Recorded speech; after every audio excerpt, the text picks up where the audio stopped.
Let's start with the Bowflex power rods. The first thing you realize is that they move and flex. Never stand in the path of the rods. When you go to hook up the rods, do it like this.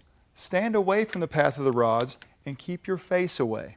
You can hook up multiple rods at once, but you should always remove and add rods one at a time. Always control the rod when you remove it. Never just let it go and snap back. We supply you with a rod binding strap that can be wrapped around the power rods, which helps to keep them straight and performing at their strongest. We strongly recommend that you bind the power rods after each workout. From a safety standpoint, you want to inspect the rods, rod hooks, the snap hooks, cables, pulleys, hand grips, and all other bolts and fasteners before each workout. You want to make sure that there's no wear and tear and loose bolts or fasteners. If you encounter any issues, do not use the machine. Call our customer service department immediately. The XTREME 2's adjustable pulley system gives you the ability to vary both the upper and lower pulley positions for different exercises. You can also vary your angle of resistance within a single exercise to create different effects on the muscles. To adjust pulley positions, unscrew the lock knob, then pull the knob outward and slide the pulley to the desired position. Be sure to retighten the lock knob once its new position is set. The lat tower enhances exercises that work back, shoulder, and triceps muscles. Before using the lat pull-down, make sure that all fasteners are in place and tightened. And when you're not using the bent lat bar, always place it in the bar holders or remove it when not in use. Do not hang or attempt to perform chin-ups from the lat tower. These hooks are not designed to support a person's weight. And finally, never pull on the lat bar unless there's resistance attached to it. The squat platform pulley system is a great addition to the Bowflex. It basically provides a downward direction of resistance for a variety of exercises, such as squats, deadlifts, bent over rows, and even biceps curls. Some of these exercises will require the use of the adjustable straps. The design of these straps allows you to set the distance between the bar and the pulleys, or even the hand grips and the pulleys. This allows you to stand up all the way for squats, or take up the slack for other exercises. The seat height on your Bowflex is adjustable, and it's easy to do. Simply lift the seat from the front and pull off to adjust. Now the seat height will vary with your body size and with the exercise, so pay close attention to each exercise demo to determine the proper seat height. The Bowflex leg attachment is designed to add variation to your leg exercises. Make sure that all fasteners are in place and tightened before use. Check that the cables are securely fastened to the leg extension. Always use the lock knob to secure the leg attachment to your Bowflex. Your hand grips are unique. The Bowflex XTREME 2 Home Gym comes with two sets of hand grips. The first is a standard style that can be used not only for a standard grip, but also for a hammer grip, where the grip is in line with the cable. The second is a triple function grip. First, it can be used as a hand cuff grip. Just slip your hand through the cuff portion so that the foam pad rests on the back of your hand, and then grasp the remainder of the grip that is sitting in your palm. The ankle cuff grip, in which the cuff opening can be made larger to accommodate your ankle, and the arch cuff grip, where the D-ring is on top of your foot, the handle is under your arch, and the cuff is behind your heel. As we stated before, consult your physician before beginning any exercise program. Once you're ready to begin, please familiarize yourself with your training manual and watch the instructional portion of this tape for proper form and use of your machine. Overall, your Bowflex XTREME 2 requires very little maintenance. To keep your Bowflex in top condition, check all fasteners and power rod caps before each workout and tighten as needed. As always, check all the fasteners, pulleys, and webbing for wear and tear. And if you find anything wrong, stop using your Bowflex and call customer service. I wanted to take just a minute and tell you a little bit about the resistance device in your Bowflex. Now you may have noticed us using this term before, power rods. The power rod is what gives the Bowflex its unique tension for a resistance device. And this thing is not just fiberglass. A lot of people say, so it's just like a bow and arrow, it just bends, it's just like fiberglass, right? Actually, no, it's a composite. It's a polymer that was designed specifically for the purpose of creating resistance in this exercise device. You'll notice that on the end of these rods, there's a number labeling the potential resistance within this specific power rod. This is a 10, for example.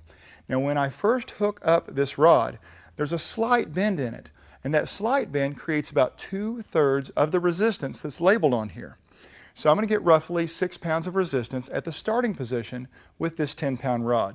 As it continues to bend, I'm going to have a progressive or slightly increasing resistance.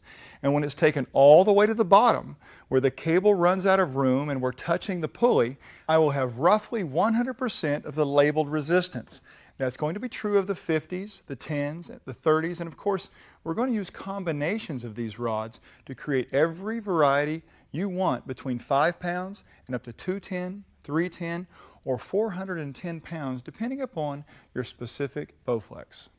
Before worrying about your level of resistance, take the time to learn the proper movement. The most common mistake people make is just jumping into exercise. Take as long as you need to actually learn how to control each movement you decide to perform. Then finding the proper resistance is critical. It depends on your current activity level and how well you learn that movement. The key, start light. You should feel only minimal challenge in the beginning. Let your tissues adapt, and over the course of the next few workouts, slowly add resistance until you fatigue at your desired repetition range. So, if your goal is to do 10 repetitions, you're going to slowly work your way up until you find the weight that allows you to do 10 perfect repetitions, but not 11. The following section is not meant to be a work-along workout video. It's meant to provide some instruction and insight into how to get the most out of every exercise Bowflex has to offer. I repeat, this is not a workout video. It's an instructional video for technique.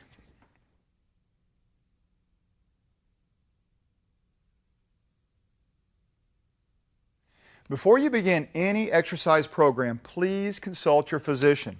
Only he or she can determine if it's safe for you to begin exercising. Don't take my words of caution lightly, please. The first thing to consider when setting up your Bowflex in your workout area for the first time is space. You want to find a location in your home where you can have unrestricted movement for all of the exercises that you want to do. That means you need a minimum of a 6 foot by 8 foot area and probably a little bit larger just to feel comfortable when you move from exercise to exercise. You should also place your machine away from high traffic areas and be sure to keep children away from the machine during your workouts. We craft each Bowflex under high quality control standards, but ensuring your machine is in good working condition is up to you. Therefore, proper inspection before each use is very important. Before each workout, inspect all fasteners, snap hooks, cables, attachments, bars, etc. for proper function. If you note any loosening or wear, do not use your machine. Try to tighten your fasteners, or if you have any trouble, contact our customer service department immediately. Now I want to go through the machine top to bottom and point out the features, highlights, and general safety steps.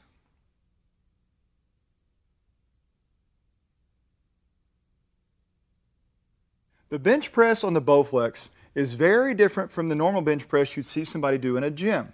Usually a bench press in a gym is done with a barbell and works very specific muscles. For example, typically with the bench press we'd expect to work everything on the front part of the shoulder. Front deltoids, part of the middle deltoids, and most notably the pectoralis major. In fact, many people just call it a chest exercise, but there's a lot more than that working. Now, whether or not you use your triceps on this exercise, we're going to be very different because we have many options with the Bowflex, such as in pulley positions, and we'll talk about that when we get there. First thing you're going to notice is Josh is just sitting on the seat facing forward. The seat height is the first thing you've got to be concerned about because that's going to determine the plane or path that you can push through. Now, take a look. You can see we set the seat just right so that Josh's shoulders were about the same height as this main crossbar back here. Now, he's all ready to go. We've got actually the pulleys in the first position, the narrowest position.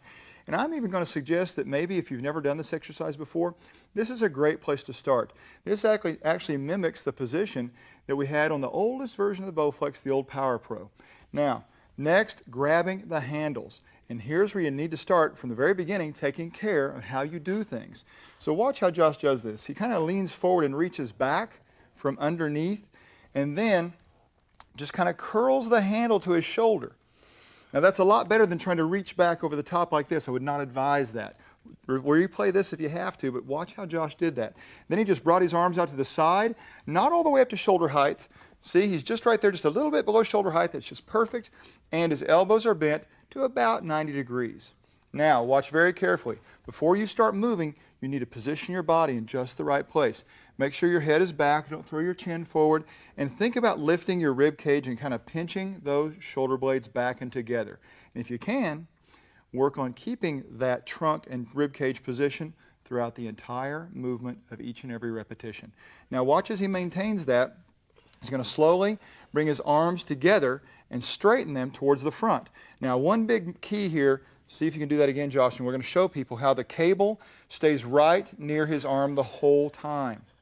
That shows that he's moving in the right plane, and you've got a little bit of leeway. You'll notice Josh could come up just a tiny bit and see the cable still against him. It's pretty close. And he could come down just a little bit. So he's got some opportunity for change there. And now it's kind of digging into it a little bit. So there's a few inches that he could come out, but pretty much from a side view, it's going to look like Josh's arms are staying perpendicular to or 90 degrees to his trunk. Okay? Now, every time he goes back to the starting position, he lets the elbows bend. Watch slowly. See the elbows bend as he comes back, and he stops where his arms are just about even with the bench right here. They're not really going behind the bench with his elbow. That's a key component to being safe. And throughout each and every repetition, as he moves towards the center, he keeps everything tight and everything controlled. He doesn't throw anything. He doesn't try to jerk it or go fast. And he keeps that rib cage up the entire time. Now you want to try something different for me here? Yep. Watch this. We'll move out to the second pulley position, kind of the next to the narrowest, and then Josh is reaching from underneath again, curling up, elbows out to the side, and he'll do the press again, but this time the cable is addressing his arm at a slightly different position, and it's closer to the elbow when he's out at the widest or starting point. So the first two narrowest settings here are pretty much going to involve, along with these anterior shoulder muscles and pecs, your tricep. Now watch this next one. I'm going to go ahead and take you to the extreme, the widest position, and this will be much more difficult. You may not be able to use the same resistance that you chose for the narrow settings that you can for the wide settings. This is a little tougher because, watch carefully, as Josh comes back, this cable is almost further out than his elbows are. It's outside of his elbows. He's actually using different muscles, not so much tricep this time, but actually more of these elbow flexors because the cable's trying to pull his arms apart or wider. And you'll notice, watch when he gets towards the center. This cable's pulling outward on him almost like a cable crossover would if he was doing a pressing type motion in the middle of a cable crossover in a traditional gym setting. Feels different, right? Oh, yeah. And notice how hard he's working to keep that chest up. Can we do one more? Watch what happens when Josh does this and let everything collapse and just throw your shoulders forward. See, it's just not as tight. There's not as much going on. When he lifts that rib cage and keeps that up the whole time, it changes things dramatically. So, before you go, challenge yourself with a bunch of weight and start worrying about the numbers on the ends of the rods. Put a little bit on there and practice these things we discussed, and you'll get a lot more out of it.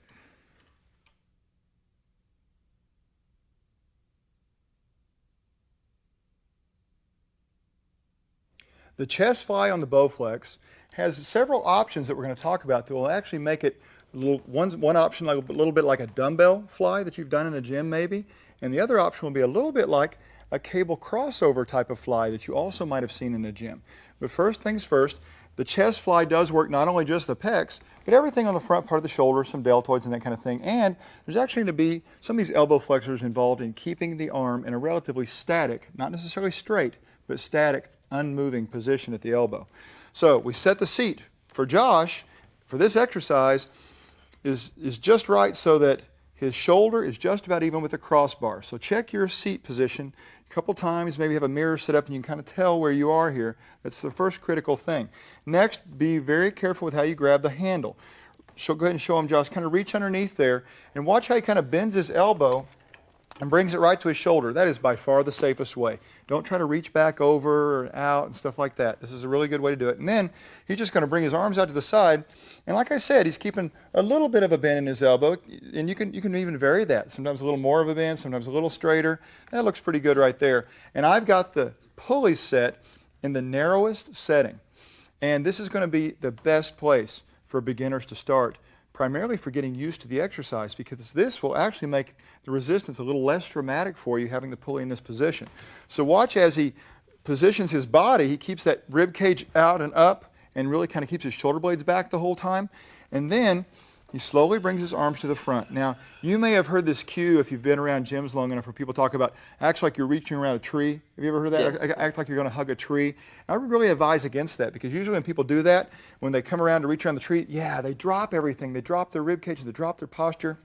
So I'm going to suggest you don't think about the hugging thing, but think about the shoulders back and simply bringing those arms towards the center with this being prominent, sticking up your rib cage. Males or females, it doesn't matter. If you want to involve these muscles right here the most, the chest muscles, keep that rib cage up. And you can play with it a little bit and you'll see what I mean. But now let's take a look as we come back. Notice that go ahead and go towards the front, Josh. The pulley just about lines up through Josh's shoulder here and makes a really easy position at the end. Like I said, a nice place to learn the movement. As you get better at it, or if you just want a difference, you know what you can do is move the pulley out. You can try the other settings, but just for extreme example right now with Josh, I'm going to show you the widest setting that I mentioned before was a little bit like the cable crossover type of fly in the gym. Now watch as he comes together. The cable is not lined up through his shoulder this time. It's still pulling out to the side. And there's a dramatic difference in how hard this is or how difficult this is because he's having to work, even up here, he's having to work to keep the weight or resistance from pulling him out. So it's much more difficult through the entire range of motion. How's it feel? Definitely Pretty harder. good? It's Yeah. harder. And notice this is just a standard plane of motion, meaning he's not declined or inclined. His arms are just about 90 degrees to his torso. So he's just moving straight in front of his chest the whole time. Perfect.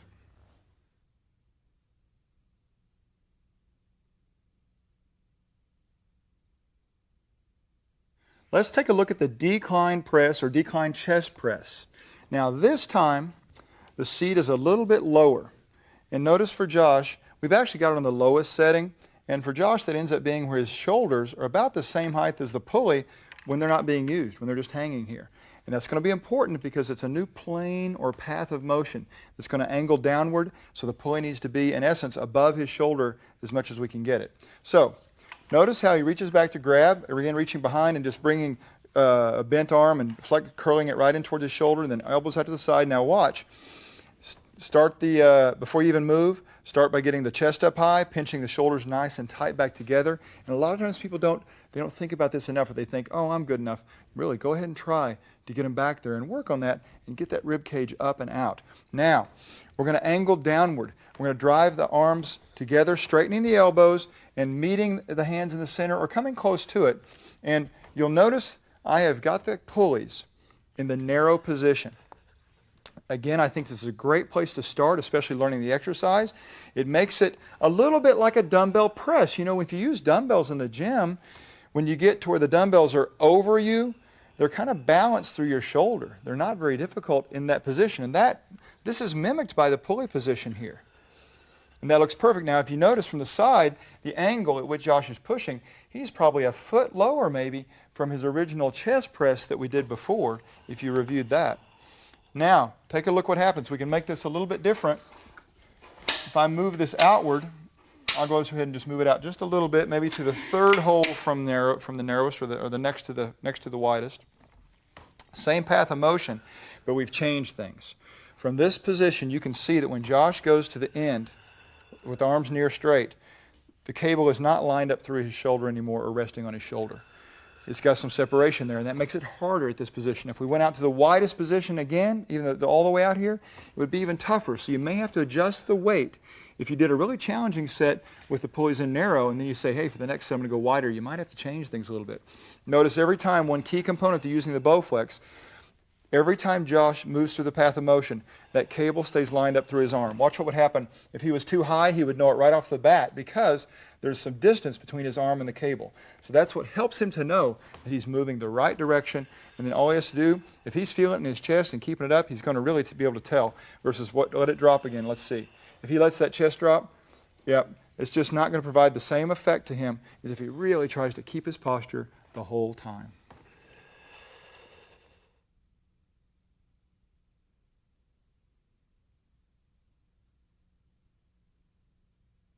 The incline press or incline chest press works not only predominantly the top part of your pectoralis major, but a whole lot of the front part of your shoulder, and depending on what we do with the pulleys, it's going to involve different parts of your elbow muscles, either your tricep or your biceps. So the first thing, you're going to adjust the seat pretty high, probably the highest of anything you've done so far. Notice we've got Amy up here, way up in the air, because we're going to be pushing at an upward angle. And so by the time we create a scenario where the cable stays against her arm and she's moving at an upward angle, she needs to be virtually 3 or 4 inches, maybe 5 or 6 inches higher than the actual pulleys are in the starting position.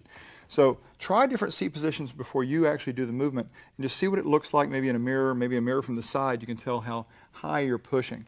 Now the next thing is watch how you grab the handle. So Amy reaches from underneath, kind of bends her elbow so it doesn't put a lot of stress on her shoulder. And then when she curls them towards her shoulders and then elbows out to the side, now watch the angle she presses at. She's going to bring shoulders back, yep, rib cage up, and she's pushing upward, kind of up even with the top of her head. Now when we were doing a regular chest press before, it would have been down lower like this. You can see the slight difference, and there is a slight difference not only in terms of what muscles are participating, not so much that they're different, but different aspects of the same ones, and it's a little bit different for the wear on your shoulders. Keep it going there, a couple more. Now this is the narrow setting, and notice that it's falling, the cable is falling right next to her shoulder when she's at the top. Slow down a little bit. There you go. So see how it's balanced right there? It's much easier right there. And when she comes down, it falls, the cable is rubbing on her arm between her elbow and her shoulder. When we move this wider, let us go back, and I'm going to change it for a second, Amy. When we go wider, which is a great option for you, you may want to change resistance. She's already got a pretty easy resistance for her. But watch the difference. When she goes up to the top, the cable is a long way from her shoulder now. It's a little bit harder, isn't it? Mm-hmm. Yeah, it's tougher to get to the center because this cable, by not balancing through her shoulder, is a little bit tougher. And it's also a little bit different on the elbow because it's right even with the elbow and a little bit outside of the elbow. It might even bring in some of the elbow flexors instead of the triceps. So a little bit different thing. It's not a bad substitute. You can even change between the various chest presses that we've discussed just for not only variety, but just to have an entirely different stress on your shoulders so you're not always getting the same old thing in there. Make sure every time, though, that you're really slow, really consistent with your path of motion, never trying to throw it, never trying to just launch it really fast, and keep this posture we've talked about, chest up and shoulders a little bit back.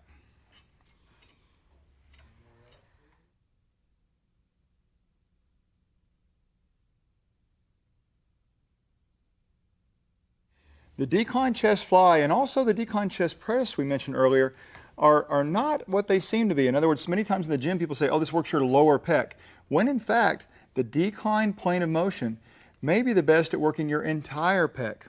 Well, let's take a look. We've got Amy's seat pretty low here so that the pulley is relatively high compared to her shoulder. This is going to allow her to move through that lower plane. So go ahead and grab out there, and we've got that one on the third hole, and put this one on the third hole from the center. And notice how she bent her arms and then brought the weights into the center. Oh yeah, there you go. Now, watch the path of motion. Watch where the cable is. Chest up, shoulders back, and squeeze towards the center a little bit low. But her arms are lined up right with the cable, creating that perfect declined plane of motion. And let's show them what happens if it's too high. What's it going to look like if you came out here? See how that cable would be way up above her arm here? So when she comes down, right there, it's lined up right with her arm. And that looks great. So she's keeping her chest up, shoulders back, watching how far back she comes with her arms at the end so they don't try to go behind the bench. Very important safety tip. Take it nice and slow. There you go.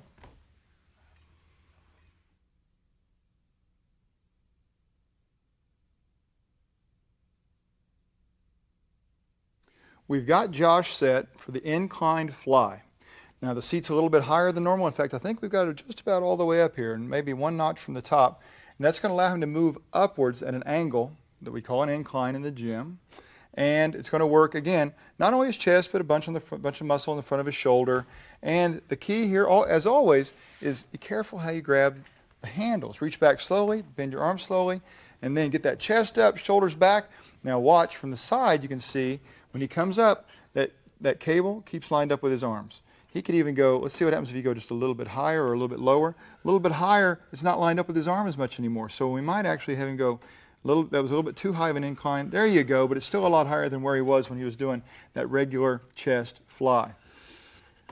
Notice he keeps his arm at about the same position. It's not all the way straight. It's not bent very much. He could bend it a little more if he chose to. That's just a personal preference thing. But he's keeping all these positions. And the one final thing I want to tell you, there's a lot of myths in the gym about flies, like one kind of fly works your inner chest and one kind of fly works your outer chest. And sorry, folks, none of that stuff is even possible. So you can choose your pulley width here based on whether you like the dumbbell fly feeling, which would be the closer feeling, or more of a cable crossover type of fly, which would be the outer setting. But either way, they're both working the same parts across the top of your pec and shoulder.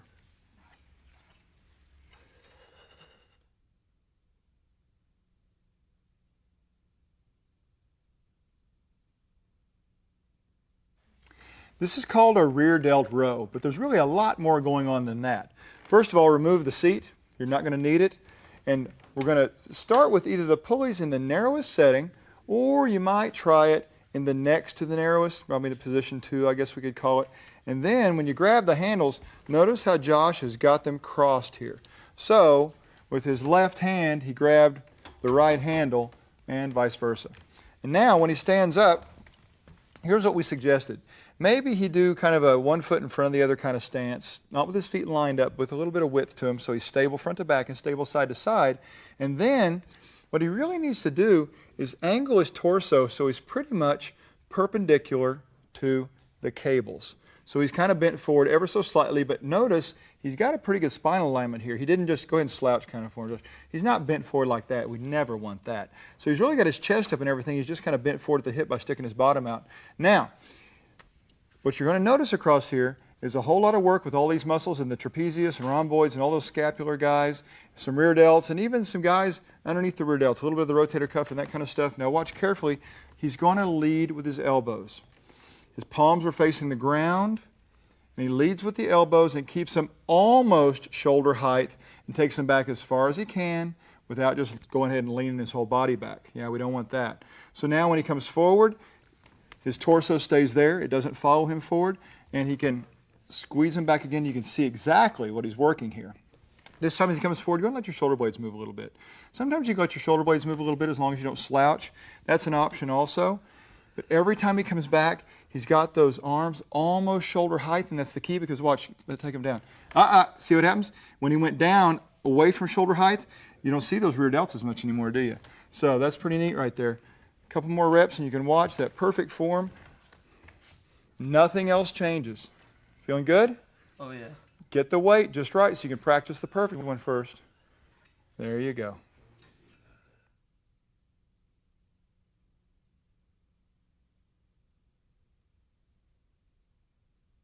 This is the crossover high rear delt row, and we're going to do it from the lat tower.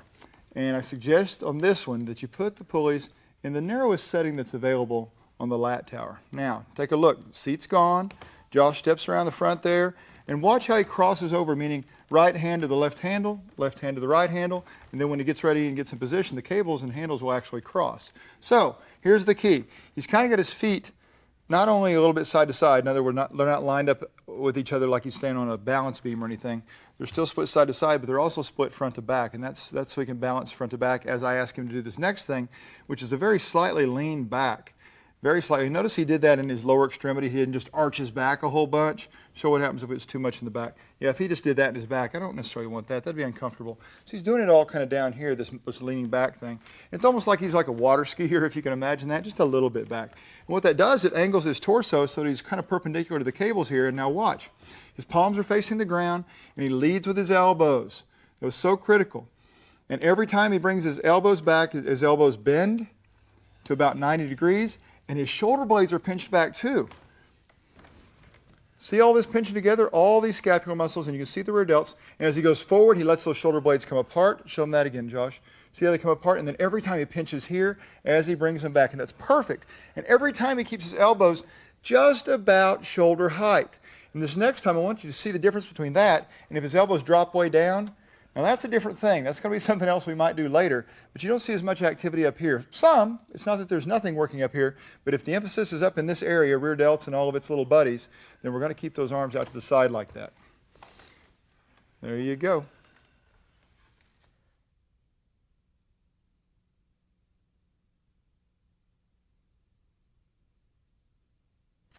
For this rear delt type of exercise, we're going to be seated on the floor and again crossing the cables in front.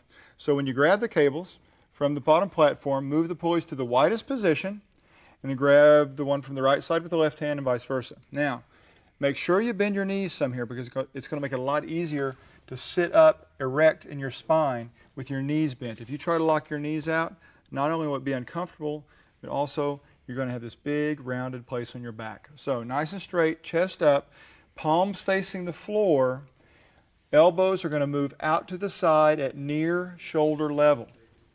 Now, when he's doing this, notice he's not moving forward and backward in the trunk. He's not pulling with everything like he's rowing a boat. He's just moving his arms by leading with the elbows, bending the elbows. As he comes forward, his arms straighten out again. Notice his shoulder blades came forward, but he kept his posture. You really got to practice those things. Josh is really good at it, and it takes some practice. So one more time. Elbows out to the side. He's going as far back as he can, really trying to squeeze everything across there, squeezing between the shoulder blades, and then controlling it forward again, keeping his spine in perfect alignment, knees bent.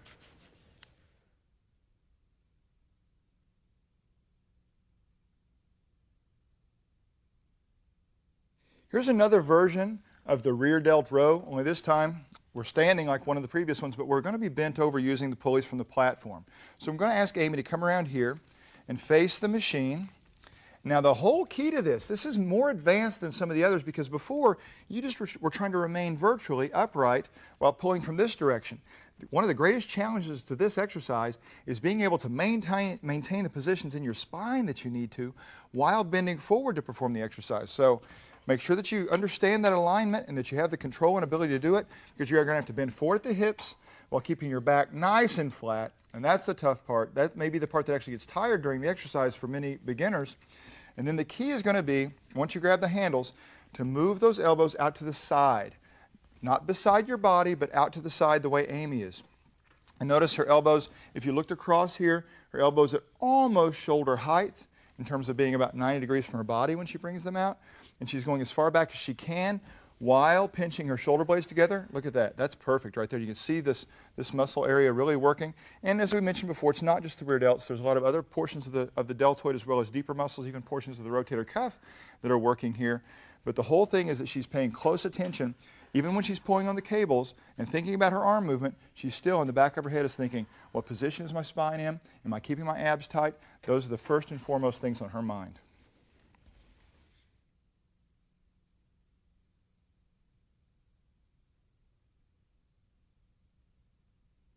This is a version of a rear delt exercise where we're also standing, but we're going to be bent over and crossing the cables this time.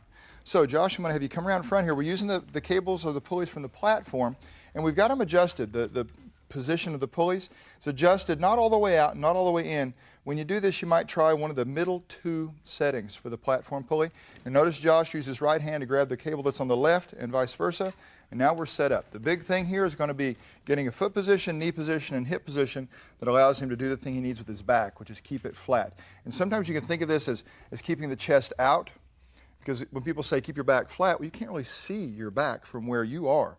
So sometimes you might think of it as, well, if my rib cage is kind of collapsed, then I know I'm rounded across the back. So try to keep that rib cage out, chest out, rib cage out, and then there's a much better chance that this is going to be the way you want it to be. Then all you have to do is use all the musculature all the way around to try to hold it that way as you perform the perfect rear delt row, which involves your arms being away from your sides. Show them what happens when your arms are too close to your sides, Josh. See, that's not what we're looking for. That's a good exercise, but it's something else. Maybe it's for later. Right now, we're trying to get the arms out away from the side. You can see the activity up here. You see his shoulder blades moving, and they go forward. As he reaches forward, they bring back. And a lot of people don't do that. A lot of people don't pinch their shoulder blades as they come back. And it's a vital portion. And if you've never done that before, it'll actually make it a little bit tougher. So there, he's reaching forward, bringing back, arms away from the side. And he's letting his elbows bend. His elbows are kind of floating as he goes along. His elbows and forearms are in line with the cable. So he's reaching, but as he comes across, that cable and forearm stay lined up with each other. And that is perfect. Just keep in mind the position you want your low back in and be safe, nice and slow, remember.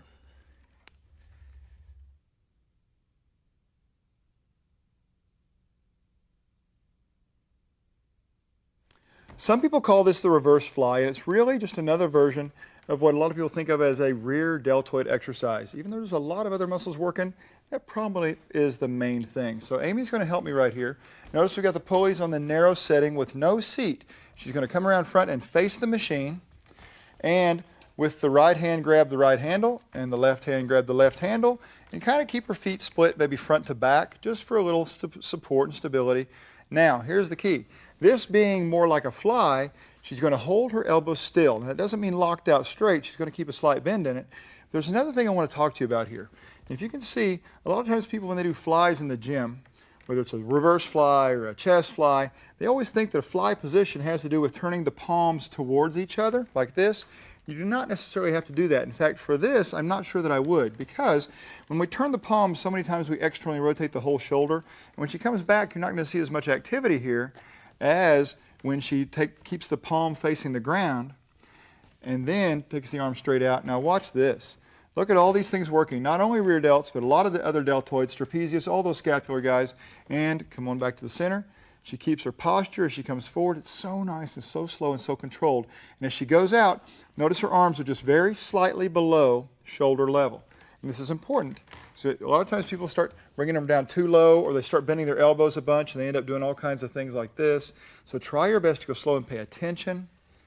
This is where it's nice to have a mirror you can even move around the room, maybe one that would normally go on the back of a door, so it's got a frame on it and it's kind of sturdy, and you can lean it against the wall and watch and move it from side to side. But that way she can see exactly the plane she's moving through, and look at all the activity there. She's doing a great job. So try your best to make it look just like Amy's doing right here.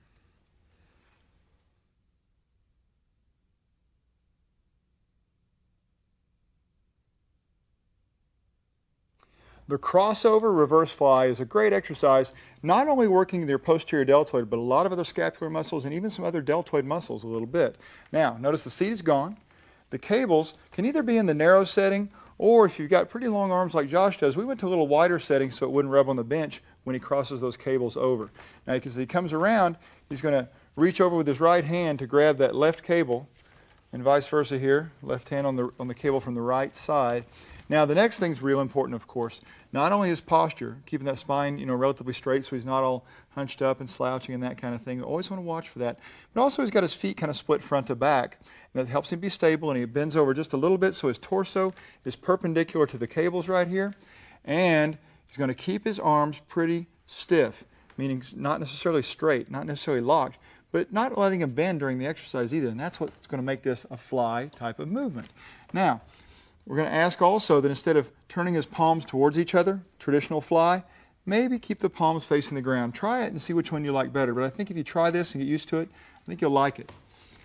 Now, notice what he did here. He's brought those shoulder blades together as he came back. As he goes forward, he can let them move just a little bit there, but he keeps all of his torso in such a great alignment. And you see that elbow coming out on each side at just about shoulder level. Not quite. We don't want it up all the way the same height as the shoulder. No way. We want it just below, maybe even with his armpit, you could almost say. And see, that's just about where he is, right across there. Now, if he starts to go lower than that when he comes back, you're not going to see quite as much going on here. Notice still a little bit. But if he wants the optimum for this kind of deal, right about even with his armpit for height. Keeping the arm straight, keeping the motion nice and slow, and watching that torso. If you start to get tired in here, it may be time to quit the exercise.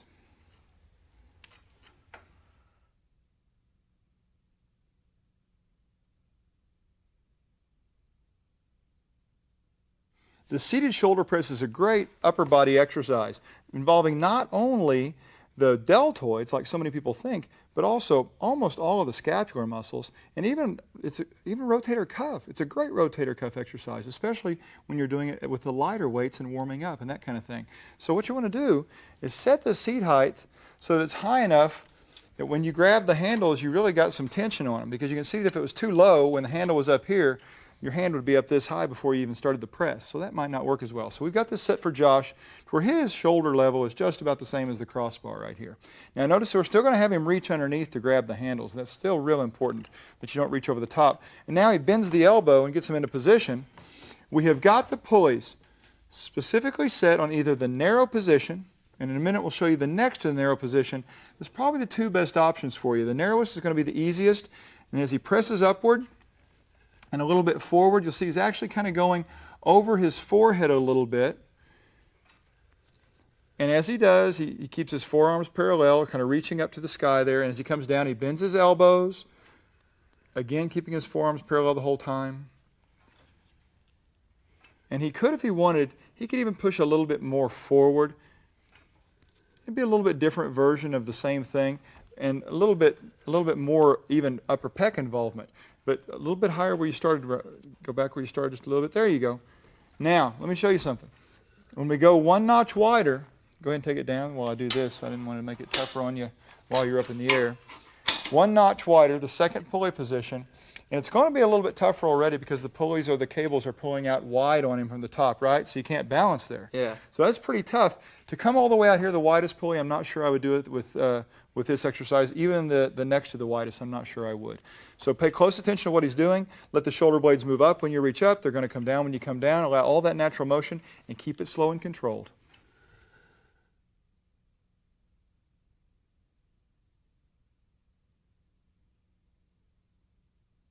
This is the front shoulder raise, and we've got a couple options for you on this. We're going to use the pulleys from the bottom, from the platform, and pull them back. Bring those pulleys back. They got those adjustable settings on them. Bring them back so they're just about shoulder width. So we're at next to the back for Amy here, and she's got the individual handles, and it's real simple. All we're going to do is start with one at a time, raising the arm up to the front. And notice, a lot of people say, oh, it's the front deltoid. It's a front deltoid and a whole bunch of the middle deltoid. You can even see some upper pec in there. So there's a lot of things. Plus, she's having to stabilize with the scapula. We don't want those shoulder blades moving around all over the place when she's doing this. So lots of control. Now, one thing you notice, she's got plenty of cable travel to be able to go way up on hers. Now, I'm about 6'2", and if I did this, I might have to do one of two things. Either put the adjustable webbing in there, which would make it work out great, or I could even put the seat down on a low setting and do them seated. Of course, she could do them seated too if she wanted to. So there's a couple nice options. Now, once you get used to doing them, one at a time, and you get that feeling of control in your torso, try them if you want to, two at a time. Try them, Amy, bilateral. This is a lot tougher because it's right here that she's having to control so much because it's twice as hard on her trunk muscles to lift both arms to the front with all that load pulling on them. And then another really fun thing you can do to kind of mix it up and work on coordination almost. You know how to do the simultaneous alternating? This is great. Nice and slow. Just because you're doing something, two at one time here, alternating, doesn't mean you get to go fast like you're trying to swim or do some kind of pedaling or something with your hands. Nice and slow and controlled. And you'll see a lot of work going on in the entire front part of the shoulder and even in the shoulder blades.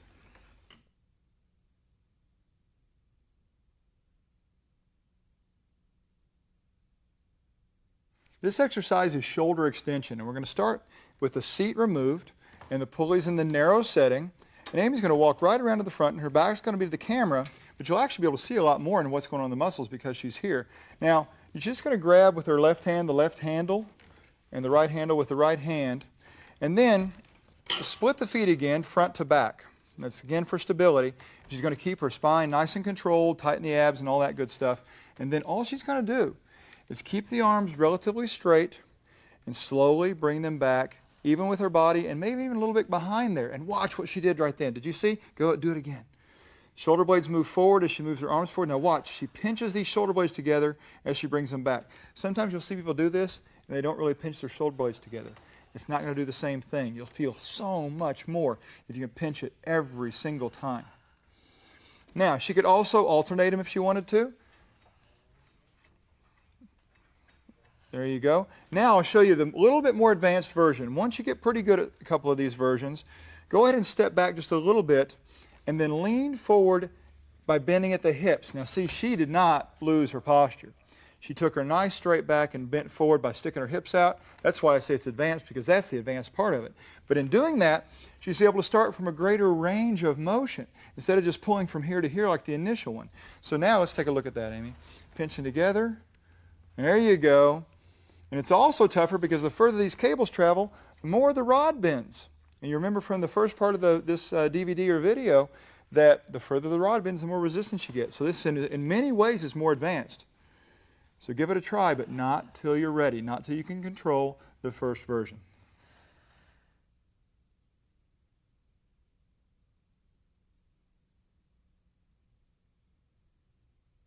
Okay, this is the shoulder shrug, and we've actually got some wonderful options on this that you will not even have in the gym using free weights.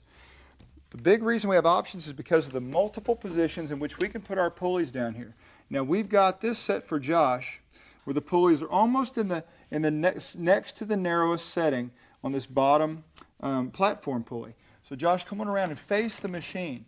When you're using the narrow setting or next to the narrowest setting, we're going to face the machine. If you're using the wider setting or next to the widest setting, you're going to face away from the machine. But right here with Josh, you can see some critical things. He's keeping nice posture. He's drawing his shoulders up while letting his arms just hang straight down. And the key component, he's not throwing his head backwards. Show what happens when you kind of look up the ceiling. We're not doing that. Do not allow yourself to do that. Take off some weight, do whatever it takes to fix that. And he's not throwing his chin forward. Show him what that looks like. We're not going to do that. So those two cervical or head movements, we're not going to allow those to happen when you're doing the shrug. This is critical, folks. This is what's going to make it safe. Okay? So watch what he does here. He's thinking about bringing his shoulders towards the back of his head. One cue that you'll hear all the time in the gym and often read in magazines and books is to take your shoulder towards your ears. And these muscles don't attach anywhere near your ears.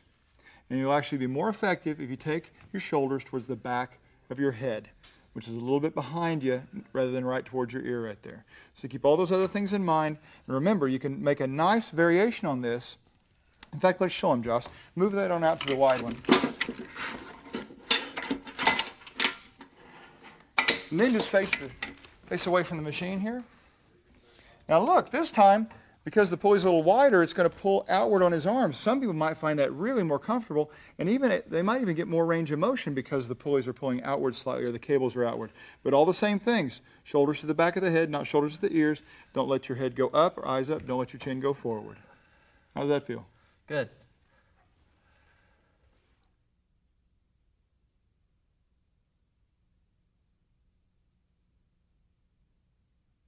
This exercise is called the lateral shoulder raise, and it involves a lot of the muscles around the deltoid area, even some rotator cuff muscles, scapular muscles. It's a really great exercise, but you're definitely going to want to keep it light on this because you can tell if you're getting too heavy because you start using every other part of your body at the same time. You've seen people do it, right?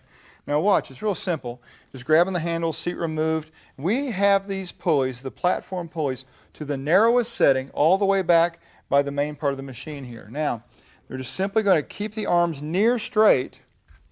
You got a slight bend in the arms, and don't think so much about lifting the hand. Think about lifting the elbow. Okay? In fact, let's just slow down a little bit there. Keep that elbow up, the highest. There you go. So the elbow's almost like always higher than the hand, just a little bit. And that makes it, yeah, that's a little bit tougher, right? Mm-hmm. So we're not leading with the hand. We're not throwing the hand up. We're leading with the elbow. That looks great, the very slight bend.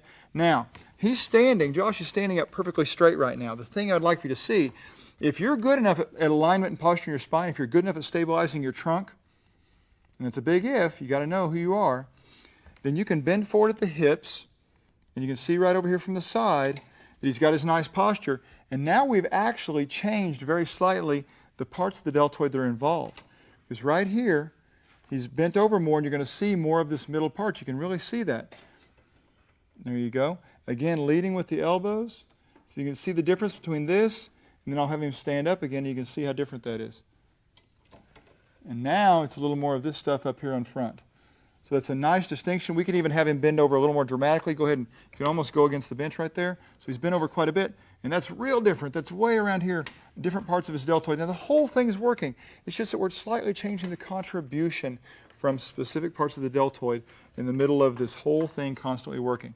Nice and slow. Don't ever worry about coming up higher than shoulder height. Don't ever worry about that. And if you don't quite make it to shoulder height, don't worry about that either. You'll work on it as you get stronger. You'll be able to go a little bit higher.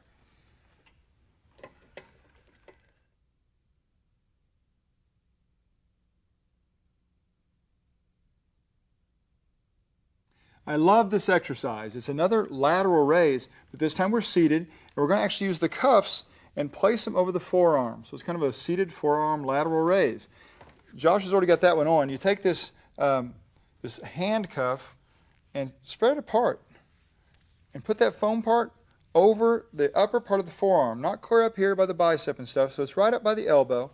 But it's nice and comfortable, and he doesn't have to hang on to it. Totally changes the forces on the shoulders. So some people that have had trouble with their shoulders and can't do some of these raises where the things are in their hands will be able to do this. So So this is a wonderful exercise. Now, the pulley setting on the bottom, we've actually got in the next to the narrowest setting. So it's third from the front, in other words. And you can play with that if you want to. You could even bring it a little further forward if you wanted to try. And if you found that by moving it backwards, you get slack in the cable, just raise the seat up a little bit, and then you'll have a little more tension at the starting position. Now, the rest of it's real simple, just like a regular lateral raise. Keep your arms bent, almost like you're on one of those machines at the gym with the big pads that you push on. And just come straight out to the side. And don't worry about going higher than the shoulders, just right up to about shoulder level if it's comfortable for you. Anything that's ever uncomfortable, just don't do it, right? You keep that arm bent the whole time. That'll keep the pads from sliding down towards your hands. Now, something else you could do, we could actually have Josh sit up away from this thing a little bit, keeping his back straight, and now go out to the side. It'll change things just a little bit, not much. And if we wanted to, go ahead and stay right there. Bring your legs to the center, because I'm going to move these to the front. Stay. And this will change things even further, because he's going to be able to change the plane that he's moving through. So now he's taking his arms a little to the front and then bringing them back even with his body. So you can see from the side, again, very different part of the deltoid is being emphasized, although the whole thing is still working.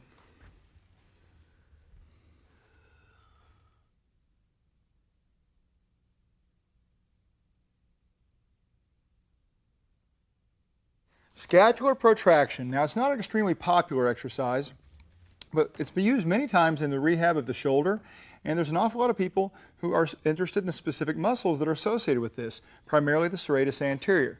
Now, you don't need to worry about that, but if you are, take a look. We've got the pulleys in the narrow setting, and it's set in the same position that we would use on a normal chest press as far as the seat height. Amy reaches back and brings those weights to the shoulder level, and then she can go ahead and press right forward because we're going to leave the arm straight the whole time. Now, the whole movement here, and it's not a big movement, so you got to watch carefully, is all in the shoulder blades. Notice how she presses forward, not by leaning forward. She's not doing that. That doesn't help. It only takes away from it. So it's a short motion, and then when eccentrically or negatively she moves backwards, you'll feel the shoulders pinch together behind, and then forward again, back, yep, and then reach forward. So take a real close look there, and even slow down your VCR or your DVD if you have to see what's going on. But the arms don't move. They don't get wider. They don't bend and get straight. They're locked here at the elbow, and it's all in the shoulder blades.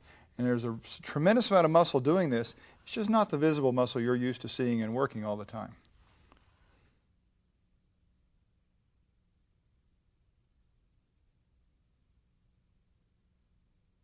Scapular depression involves muscles that are not only part of important postural aspects, but also complete the look of the entire back. And this movement is really the beginning of the pull-down movements we're going to look at later. Now notice Amy's got the seat set very low. That's so that she could reach up and extend her arms fully without hitting the pulleys up here. And she's leaning back against the chair. We're using the narrow settings, which brings these pulleys as close to the front as we can get them. She's going to keep her head back, leave her arms straight, and notice at the beginning, the weight back here is basically pulling her shoulder blades up away from her waistline, and her goal is without bending the arms, there you go, to bring her shoulder blades toward her waistline. So that's what is meant by scapular or shoulder blade depression or downward movement. That's all it means. The key here is keeping these elbows straight the whole time. Now, if you find that from a side view, when you look in the mirror, you cannot get your arm up all the way Amy can, if your arm only goes up to right here, like kind of in front of your head, you may have to perform this exercise by turning around and facing the machine. That would allow you to sit away from it and have the cables at an angle. So take a look and see if you can do it the way Amy is, because she's got great range of motion in her shoulders, which allows her to lean back against the chair and use these pulleys the way they're set.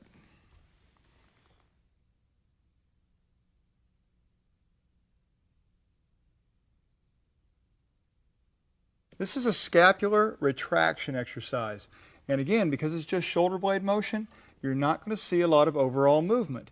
But that's real important to make sure that you're not concerned about trying to move everything in your spine and make it look like some big deal when it's really about precision, okay? Now we're seated on the floor, knees bent, and that's going to be critical, a critical factor in keeping your spine straight or sitting erect. It's keeping those knees bent for most people anyway. And then the pulley setting, it's going to be narrow or near the narrowest setting, like the second one from the tower here on the platform. Now, you can use either set of handles, and the whole thing is to keep your arms straight and slowly, like see right now, you can see Amy's shoulder blades are kind of spread apart forward, even though she's still sitting up straight. She's not showing what happens when you slouch. We don't want that, right? So even though she's sitting up straight, she's got a little bit of a forward protracted position here, and the goal is for her to slowly pinch backwards against the resistance pulling on the cable. And that is all there is to it. And you can see right here from behind. Try it again. There you go. And you don't want to come up towards your ears. Show them what happens if you were actually shrugging. Yeah, that's not what it's supposed to look like. We're not going up to the ears. We're just going backwards, keeping the arms straight. Now, she's got quite a bit of weight on there. She's got 50 pounds right now because the rods are not having to bend very much. So if you remember from the beginning, she's only getting about 2/3 of that weight. So you may be surprised at how much weight you can put on there given how little they're bending.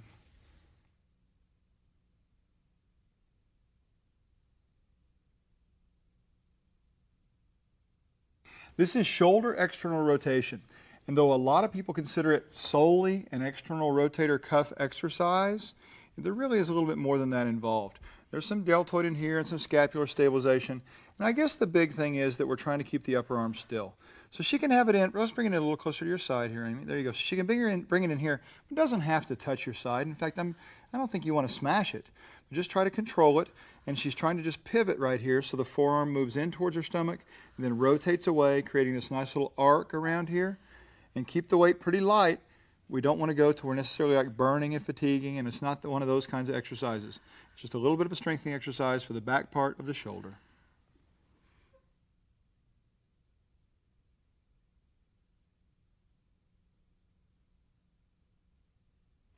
This is shoulder internal rotation. And many times people think this is just a rotator cuff exercise, and that's not exactly true. Although the rotator cuff is involved, so are a lot of other muscles. But it's really important how you do this thing. And by internal rotation, that means we've got to have the resistance pulling from the outside of outward direction right here. And the big key is going to be what she does with the upper arm. She's not smashing it against her side, and she's not letting it move. So it's not going forwards and backwards. It's not going out. It's staying right here. She's holding it in space, and it's like a hinge. It's like almost like this was a gate, and she's closing it, and she's opening it, but this hinged part does not move. I could sit here and put my finger right in her elbow, and she would never move off of my finger. Nice and controlled. The weight needs to be pretty light. You'll find that out real quickly. So keep the weight down low. Don't get in a hurry.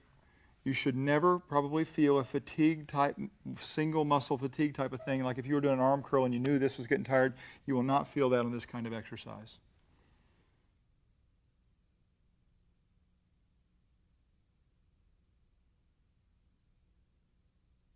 This is the standing back extension. And most people think of it as being for the low back, and that's probably one of the areas that's being affected most. But I want you to watch what's actually moving versus what's being held still, because that's really the key to this exercise. So Josh, just step in here for a second before we even address the weight or anything. And this is something you're going to want to make sure that you can do. Make sure you can do this. Watch Josh, especially from the side over here, and you can see as he moves forward, he's bending in the hips as if this was a hinge, and this is staying perfectly flat and straight. So now move back and forth, Josh. And you can see this, the relative position from the hips up doesn't change. We're trying to keep that almost like a board as he moves down here in the hips. And we need to pay attention to that even when we get the weight, even to pick up the weight, so that we're really safe in the low back while we're performing the exercise and getting into position. So Josh, go ahead and work on that side. And basically what you do is separate the foam cuff from the handle and put it way up on your forearm and keep those arms bent quite a bit so it stays down here kind of in the bend of your elbow, and it'll be more comfortable. You don't want to slide up here near your wrist. And he's holding his hands to help stabilize there. And the next motion is, as we mentioned, all in the hips. Now, control forward a little bit. Just go a little bit and come back up. Check your range of motion and check your strength and check your ability by moving very short movements and confirm that you've got it taken care of. You've got everything controlled. You've got everything the way you want it. And then you can say, okay, now I'm ready for a little bit more range. Always think progression, meaning start with the simple and work towards the hard. And right, for this exercise, the simple means short ranges of motion, working up to larger ranges of motion. And one thing you can look at also, as Josh goes forward, I might even have him go ahead and look at the ground as he goes down, and keep your head more in line with your body there. Go ahead and let your head go forward. There you go. So it stays in line with everything else. Now that's the gist of the exercise. The whole key, the whole success of it is going to be how well you prepare yourself to perform this. So take the time to do it right.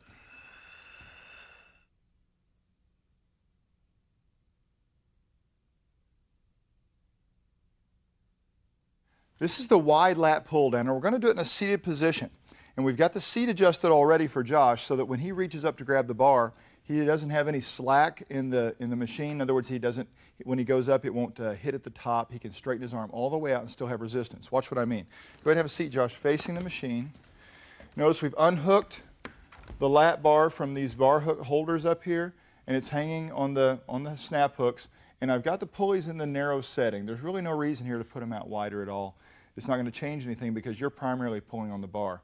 Now, we've got him set so that when he reaches up, he actually can't reach the bar, which is good because it'll provide tension when he does have it in his hand. Now, there is no reason for most people to grab all the way out here.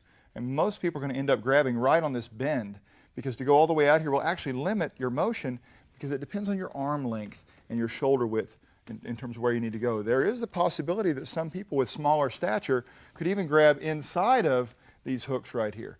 So kind of pay attention to how wide your how wide your hands are when you're in this position. And we don't want to be way out here. And if you stand in the mirror and look at this and your hands end up more in this width inside of where these snap hooks attach, then don't feel funny about grabbing inside of there even though Josh is out here. This is perfect for him. Now, if you notice from the side, he's going to sit up pretty straight. He is going to be pulling to the front. Now, a common exercise in the gym is the behind the neck lat pull down. I'm going to tell you this. Pulling behind your neck is inadvisable for anybody on a Bowflex, in the gym, irregardless, okay? Because of the structure of the shoulder, we're not necessarily designed to be way back there. So, he's in the perfect situation. The Bowflex actually sets up the situation perfectly, but when he sits upright, the pulleys are a little bit in front of him. He's ready to go. Now here's the key to the pull down. I want you to watch. It starts in the shoulder blades here. And as his shoulder blades get near the bottom, he brings his arms down in one fluid motion. Now, let's see how we get Josh to do it wrong, because he's seen many of his clients when he does personal training probably. And what I was thinking was leave your shoulders kind of up by your ears and kind of do one of these numbers. Don't you see that all the time with your clients? Mm-hmm. When you first walk in the gym, when you first try this, it's just inevitable that you want to do it all with your arms. And your shoulders kind of stay up by your ears. So the whole thing is to get to where in one fluid motion, the shoulder blades go up when your arms go up, the shoulder blades go down and together when your arms go down. And the next thing to look at is that he's not worried about the bar touching his chest. Now, it may touch his chest, but that's more due to him bringing his arms to his side, and that's the range of motion you're concerned about, is this arm coming to the side. If the bar stops for you, go ahead and come down, and the bar stops maybe 2 inches from your chest, and that's as far as you can bring your arms into your side, then that's fine. It's a little different for everybody, but it has to do with more where your body's moving, not where the bar goes. So again, in review, think about shoulder blades and arms, and let's do it, instead of separating it, Josh, in terms of this first and then the arms, do all that. You see that? That perfect fluid motion, that's what you're working towards. You may have to start with 2 separate ideas. Okay, where's my shoulder blades, where's my arms? But in the end, it's one fluid motion, arms to the side, and then reaching back up, everything comes up at the top. And notice the one thing he's never doing is swaying back and forth. You'll see sometimes people, if it's too heavy, show them that. They'll do that, and they'll turn it into a big, almost catapulting type of action. Stay real stable the whole time, and you'll see results from this that you never thought possible.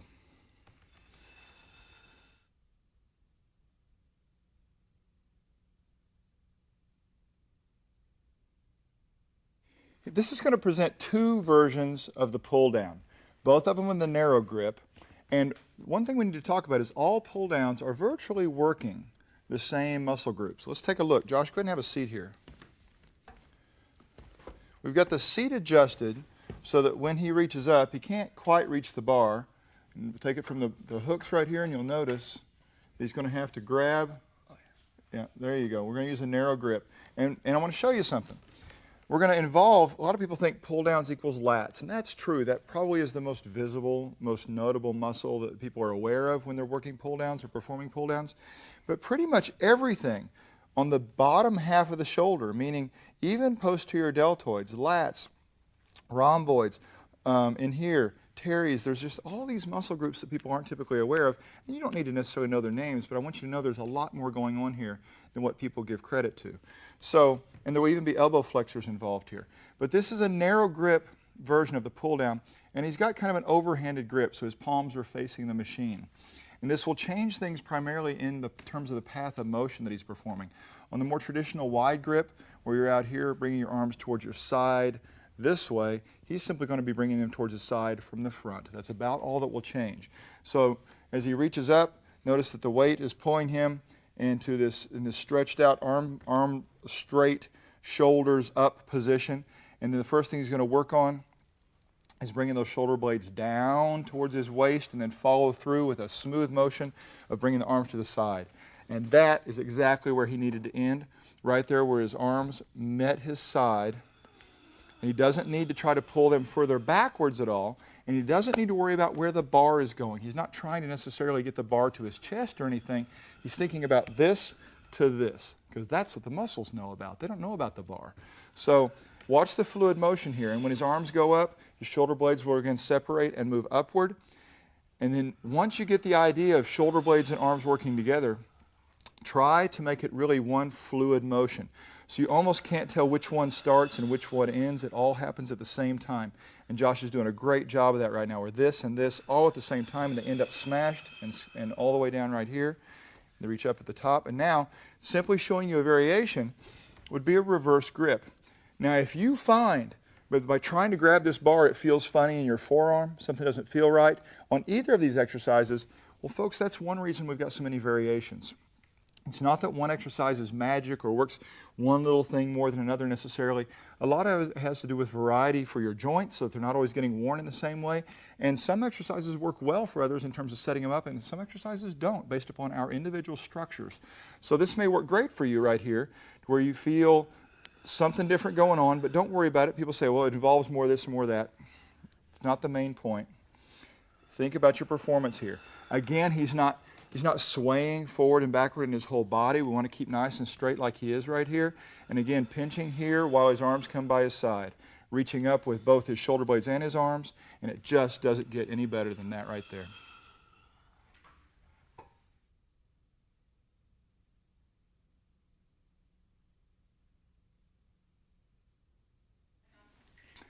Let's take a look at two great versions of the lat pull down, this time using the hand grips, the standard hand grip. And Amy's going to help me go ahead and face the machine and have a seat. Now, you notice that when you use the bar, it is just barely coming down lower than the snap hooks. When you put the handles on, they extend down a little bit lower. And that's one reason we're using the standard ones, because the triple action or triple function hand grip, it goes even lower than that.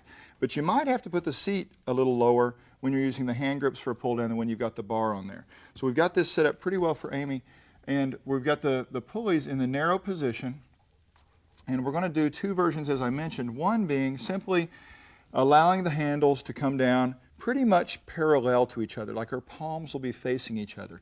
Now the key to doing the pull down, starting out by sitting up straight, and then watching what's happening in the shoulder blades. Notice when she reaches up, those shoulder blades really come up there. And when she comes down, she brings them together, and down is the key. Watch these shoulder blades. They come down towards her waist. Look at that. That is so important, because many times when people do this, they forget their shoulder blades, and they're trying to do it all with their arms, and that's not really what we're looking for. Now notice what she also does. She makes a fluid motion so that as the shoulder blades finish, the arms finish. And she's bringing the arms to her side, not behind her, not in front of her, but trying to complete it right where they meet her side. So watch that fluid motion. Also notice that she's not rocking back and forth, trying to pull with her torso or her hips.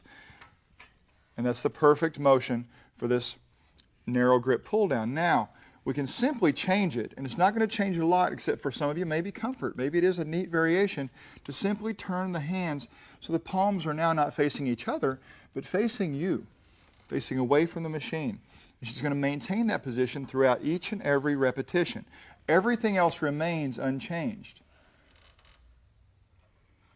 So there are two great, really nice variations, because when you use a bar, there is some restriction because your hands are stuck on the bar, and the width you choose to put your hands on the bar will create a version of restriction. This is great because she could even alternate them if she wanted to. Look at that.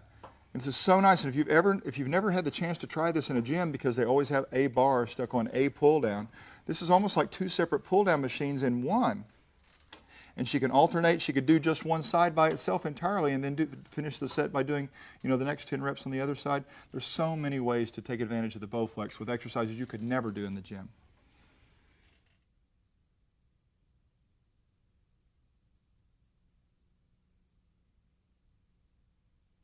Well, I've got two great versions of the pull down for you on the Bowflex that you have a tough time finding in the gym.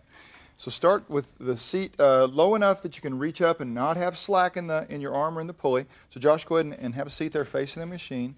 And we've got the pulleys in the widest setting on the lat tower with the hand grips. And Josh is going to cross over, and providing this resistance from across his body is something you will not be able to do in most gyms.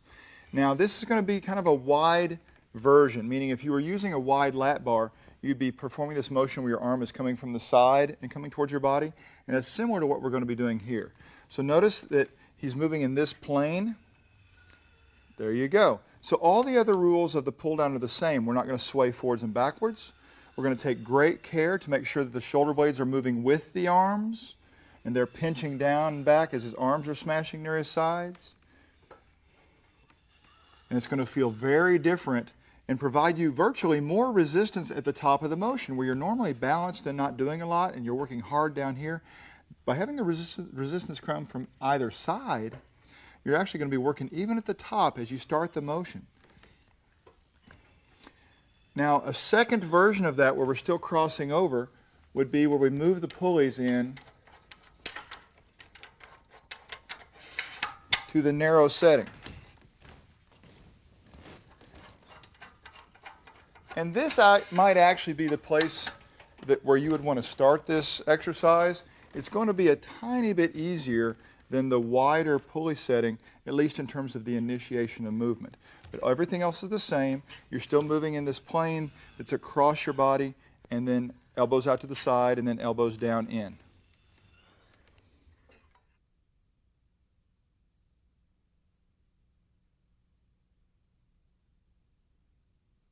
This exercise is traditionally called the stiff arm pull down because you're really trying to keep your arms straight and let all the work occur in the shoulder muscles. Now we sometimes call these the back muscles, but they move your shoulder joint. So Josh is going to come around this way, and he's going to stand probably up on the platform because that's going to allow him to get the full range of motion that he needs. We've got the pull down bar on here, but he's going to grab with an overhanded grip at just about shoulder width, maybe a little bit wider, honestly. And watch the key here. He keeps his arms straight, and without moving anything else in his body, he brings his arms towards his side. Now this is going to get really tough at the bottom down here where those rods are bending all the way.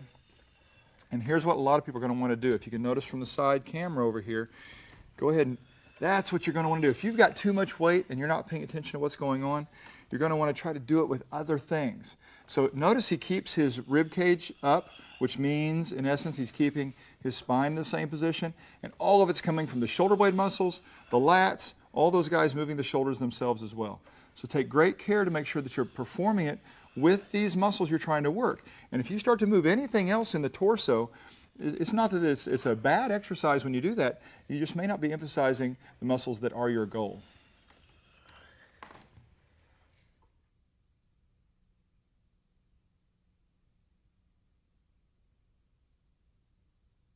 This is a version of a stiff arm pull down. Some people even call this a pullover. It's just that a pullover is typically, in a gym, you're laying on a bench, pulling over with a dumbbell.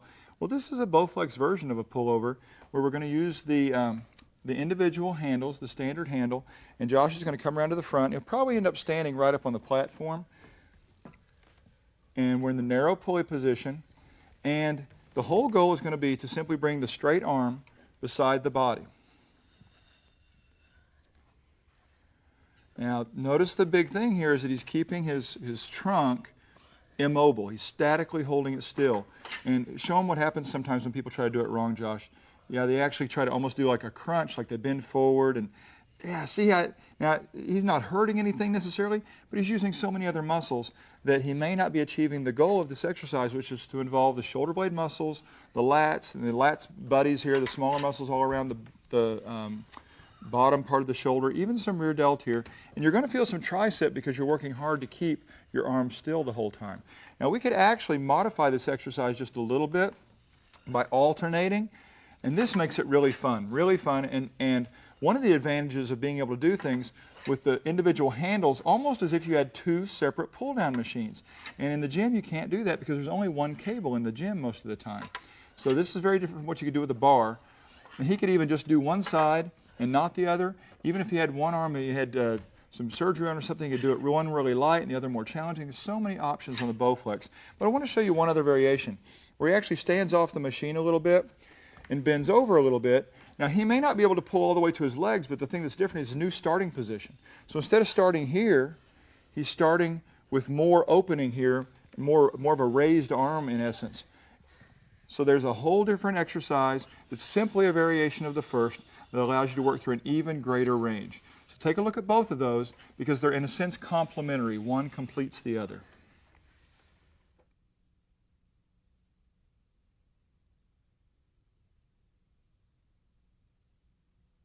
This is the seated lat row, and you can actually do some things in the Bowflex that you can't even do in the gym. But you will see that this might remind you of a gym exercise, a cable row type of movement. We need to make sure that when we're seated, we're keeping the knees bent. That'll help with your spinal position, and put your heels against the platform. Now the pulley position we're going to have in the narrow setting, or I think here we've got the next to the narrowest setting, like the second from the tower here. And you can actually play with that. You probably will not want to use the widest one though. Now the biggest thing I want to bring up in this exercise, as in many others, when you actually reach for the handles, you're starting the exercise. And you need to be concerned about what you're doing and take care and present caution as you reach for the things. So you're not just haphazardly grabbing and jerking and tugging. Because you could get hurt before you even start the repetitions. Now next, when you grab the handles, the first version of this I'd like to show you is where you're sitting erect and keeping that virtually erect trunk and posture the whole time. Notice Josh is not moving his head forwards and backwards, he's not moving his trunk forwards and backwards, and he's performing the motion by thinking about this. Shoulder blades and arms together. Now watch as his shoulder blades start squeezing together in the back as his arms drag along his side, and this time, because of the forward direction of resistance, try to take your arms back as far as you can without moving your trunk. What many people will do is they'll think that, well, I'm just trying to pull on the handles, and so I'll lean back and that'll pull the handles further. Well, yeah, it'll pull the handles further, but you're asking the lats, the scapular muscles, all of these guys up here to do the work, not necessarily a low back exercise. We've got one of those that you can look at and one of those that you can perform separately. So try to get more out of this, more optimum performance in these muscles that we're looking at on the upper back here by staying in a direct position. Now, if you find that you have trouble figuring out what to do with your shoulder blades, see if you can do it incorrectly where the shoulder blades kind of stay forward and you slouch and just do the arms. You'll see this a lot. You may feel like that you're doing this a lot where the shoulder blades aren't pinching as much. So try your best to, even if you have to do the retraction exercise that's on this DVD or tape first, if you need to figure out what the shoulder blades need to do and try to learn that, and then put it together with this fluid motion called shoulder extension. Now, the next thing is if you're using a really, really light weight, you can perform the motion that you commonly see in the gym where someone reaches forward, bending the low back, and then returns to the erect position. We're going to tell you that as you reach forward, there is some compromise in the spine. The spine can only deal, or the discs specifically, can only deal with about 50% of the original load as you reach forward. So that's why I'm saying it's not a bad thing to do. You have to change the resistance accordingly. And you need to do it slowly if you're going to reach forward. All right, so those are the primary things to be concerned about.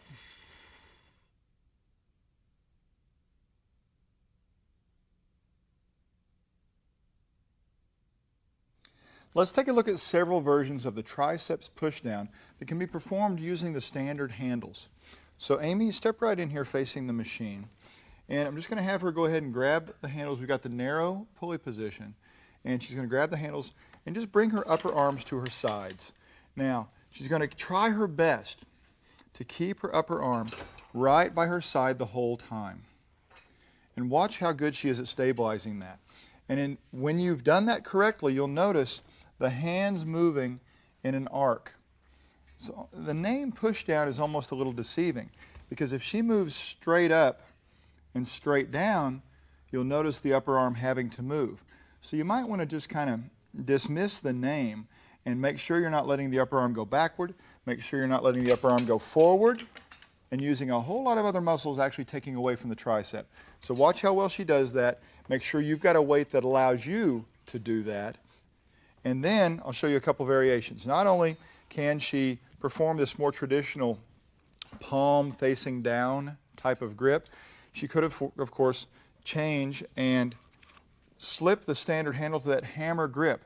And you may really like this better than the other one in terms of performance for this tricep, because it's almost as if you're just using the hand in what could be described as almost a more natural way, rather than forcing an extreme forearm position. And of course, you could do so many things here like alternate. That's just wonderful, because on your normal pull-down machines where people try to do these exercises in the gym with a single cable, you can't move them separately. So this is really awesome.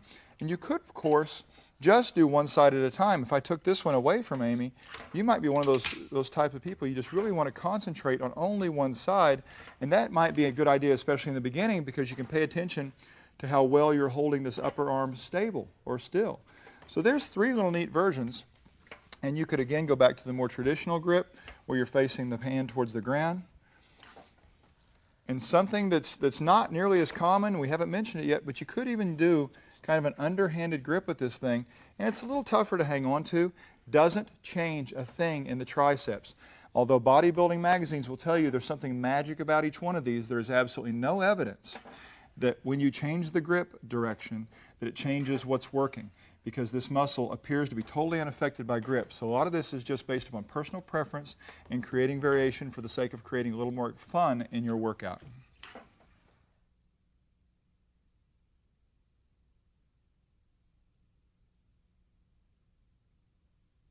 This is a more traditional triceps pushdown using a straight bar. So Amy's just going to come and face the machine here, standing up on the platform, and grab the bar with about shoulder width grip. Now, very commonly you'll see in the gym these little short handles that require you to grab the bar almost where your hands are touching. This wider bar works out so much better, because when you grab a narrow bar, you have to use all these other muscles also. There's nothing wrong with that, but it may not be achieving what you were hoping for, which is maybe just these guys back here. And a wide grip will allow you to isolate this joint more instead of moving everything.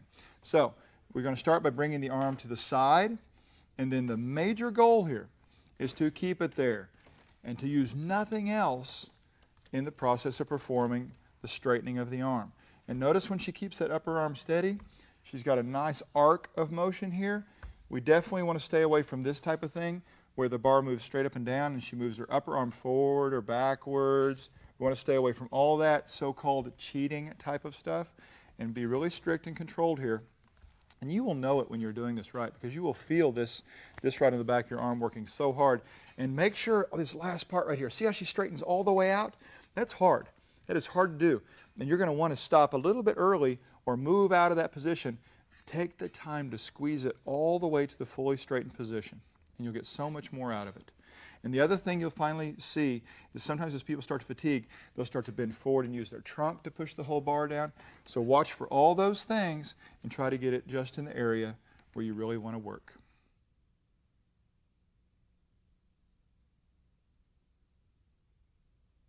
Have you ever noticed in the gym when someone goes to do a tricep exercise, instead of grabbing one of the metal handles, they use a rope? And this rope is typically attached in its center with knots or some kind of attachment on the end of it that keeps your hands from sliding off. But the rope creates kind of a V. And as the person performs the exercise, the hands go from near the center and they can spread out. Well, we can do this on the Bowflex, and it's even more efficient than the rope in the gym. So take a look. Josh is going to come around here, and he's going to end up with kind of a hammer grip with these things. There you go. and he crossed over. So it's one of those things where the left hand grabs the pulley from the right or the handle from the right and vice versa. It's going to allow his hands to come towards center, but as he straightens his arms, they're going to spread out to right below his elbows. So the motion he's performing looks like this. And because the cables are crossing, it is resisted within that plane of that V that he's performing. So this is a really cool exercise. Now, he's not necessarily letting his hands cross, right? His hands are just kind of meeting near the center. And he's doing a great job of the very thing we need to do in every triceps exercise, which is maybe keep this upper arm stable. So it's staying pretty still. It's not following him forward. It's not following him backwards. And that's going to be the key to attaining the muscle that you want right here. Take a look at what Josh has got there. And he's not trying to push down with his trunk and all that other stuff, that stuff that we could call cheating, in essence trying to take the effort away from the muscles you're concentrating on and putting it in the rest of your body. So try this, because it may end up being one of your very favorite triceps exercises on the Bowflex.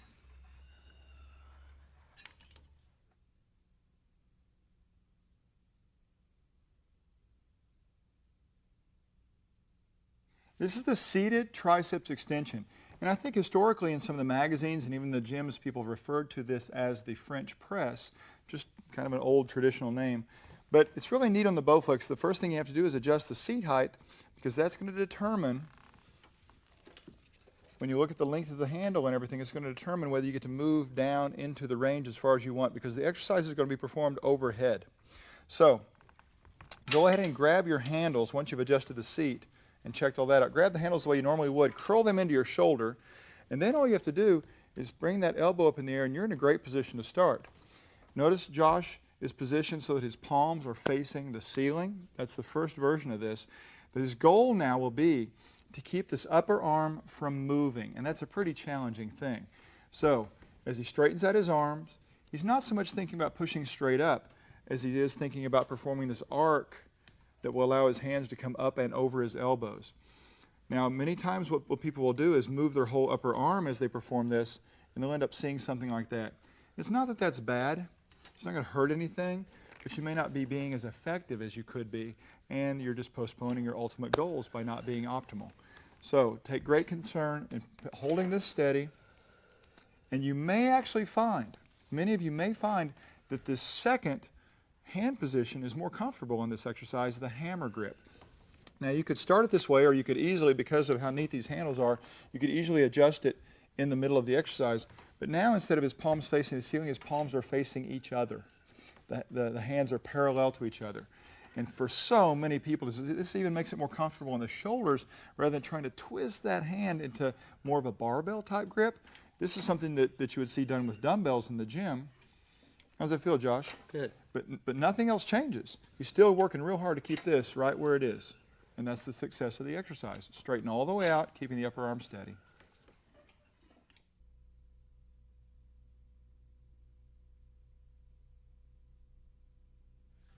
This is the cross triceps extension. And you're going to take the left hand and use the pulley on the opposite side. So you'll actually have to reach over maybe with the right hand, grab hold. There you go. Now, I'm going to highly recommend that you use the next to the narrowest pulley setting. Maybe that's number 2 if you're counting from inside here. And the position that you put your upper arm in is going to determine whether this cable is going to bother you or not. And what I mean by that is if you're too low, you're going to see that as Josh straightens out his arm, it rubs on his shoulder. If you're too high when he straightens out his arm, it gets close to his head. So we really want you to do this in the most comfortable place. And if you get your arm just right, notice it doesn't touch against anything at all. It'll rub right in towards his neck, but never get really close to it. So kind of mess with that and be real careful. And one of the keys to maintaining that is maintaining the upper arm position. Once you choose it, don't let this upper arm go outward as you straighten.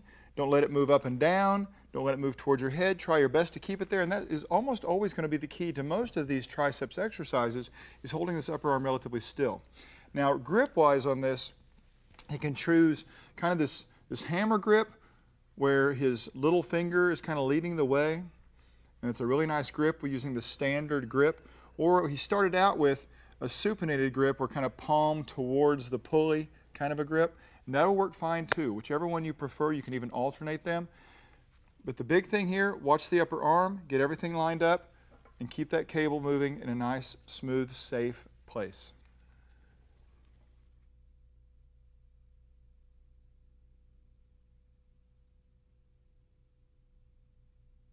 This is the seated biceps curl, and there's a lot more than biceps working here because everything that helps to bend your elbow is working. There's some forearm musculature, there's some muscles beneath the biceps, brachialis, for example, if you're concerned about those names. But you're seated, and the seat height will affect things a little bit. In other words, if it's too low, you may not be able to straighten your arms out all the way due to the length of the handles and that kind of thing. So mess with that a little bit. If it's too high, then you're going to be way up in the air and having to reach down further than you need to grab the handles. Grabbing the handles is the next thing we're going to look at. Take care when you bend over and grab that handle. For example, when Josh does that, he's nice and slow and paying attention to what his back's doing. Not that you can keep it perfectly straight to do that, but that you're not just jerking and yanking on things. So keep control over your body. Then, once you grab the handle and you're ready to go, you're basically keeping your palms forward for this first version anyway, and then making sure your upper arm stays where it starts. And that's going to be very important because the common thing to do, let your upper arm go back as you start to curl. You see people do that. They kind of let their arm go back, and as they get to the top, they kind of bring it forward. Yeah, and see, when you do that, you're really losing a lot of the tension on the muscle groups, the elbow flexors that you're trying to work. And that kind of defeats the purpose. So pay close attention to keeping this upper arm in one place, and especially at the top of the motion there. Don't bring it forward. At least not right now anyway. There you go. Josh is doing a great job. Now with this exercise, there's so many things you could do. You could alternate them the way Josh is. You could actually alternate at the same time so that one's going up while the other's coming down. A little coordinated effort there. You could do them both simultaneously, both up and both down at the same time. So there's a lot of neat options. And now we can actually make a virtually a completely new exercise by changing the grip. So if Josh goes to the hammer grip where you slide that handle on the webbing, and now the thumb is going straight up against the resistance, the thumb's straight up in the air. And it's all the same muscles. What you're asking for is a little bit of a different contribution from each of those muscles. And it's said that with this exercise that this muscle here, the brachioradialis, and even the other guy, the one below the bicep, the brachialis, they may be working a little harder than before. So there's slight differences. And you may also notice that you might have to change the resistance when you make some of these variations occur. So don't be surprised if that happens. And one thing that must be said relative to every exercise on the Bowflex, don't ever try to take what you've done in the gym before. If you've ever worked out there before, and let's say you use 30-pound dumbbells on this exercise, do not assume that you can use 30 pounds on the Bowflex. This is so important on every exercise. Start from scratch and figure out the resistance appropriate to these exercises on this machine.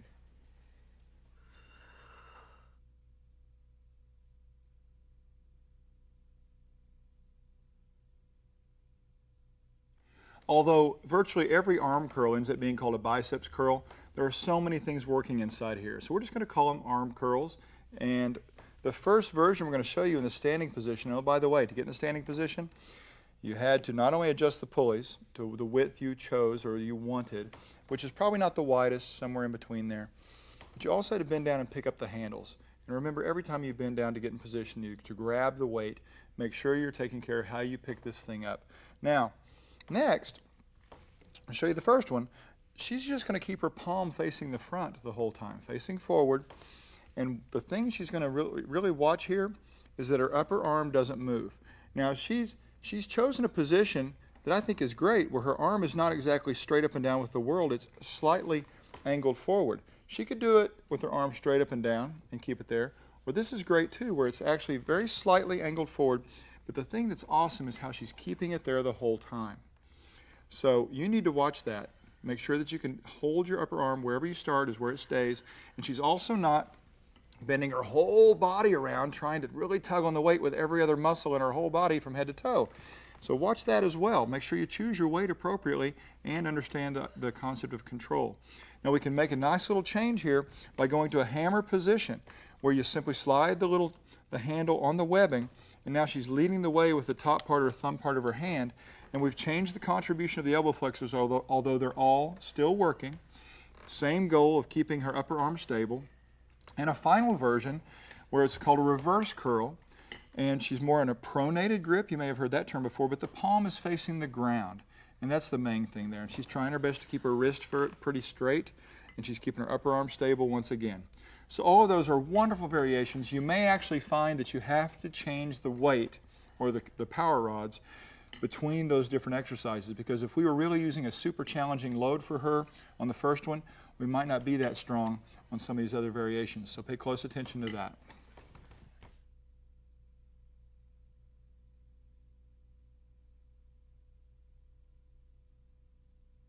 This next curl is kind of a hybrid. It's kind of a combination of what you'd see in the gym as a concentration curl and even a Scott curl or preacher curl, which is performed more with your arm on a bench. So Josh, let's show him. It's one arm at a time, and you're going to grab right hand, right handle, and you're going to kind of twist so that you can actually put your upper arm on the bench. Now the key is, a lot of people say, oh, my arm's resting on the bench, I don't have to worry about it anymore, the bench is taking care of supporting it.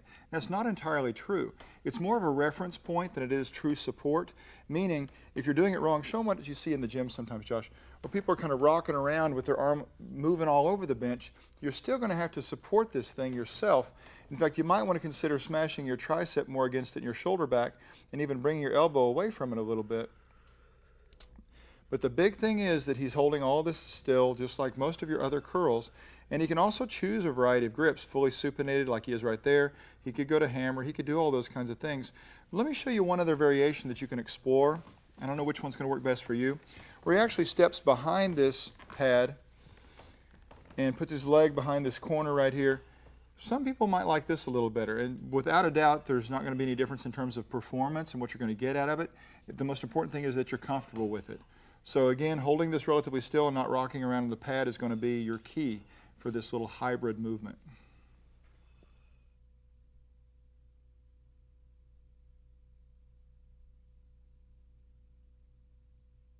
Probably the most traditional and most common biceps, or more importantly elbow flexor exercise, is with a bar. But there are actually some considerations when using a straight bar that you don't have to worry about when you're using the individual handles. But let's take a look at those. Josh, go ahead and stand in here. We're going to use the pulleys from the platform here, and we've put the same bar on that you would use for squats or something like that. And the first thing we need to look at, so many times you'll hear the instructions from magazines or TV shows or something to grab the bar at shoulder width, and that is a huge mistake, monstrous, because at shoulder width you can't turn your palms all the way to the front. And let's take a look at Josh. When he turns his palms all the way to the front, we have this angle in the arms that is in everybody to varying degrees called the carrying angle. So when he grabs this bar at shoulder width, he's actually putting a twist in his arms that's going to be real uncomfortable and create almost a shin splint. Have you ever had that before in the beginning?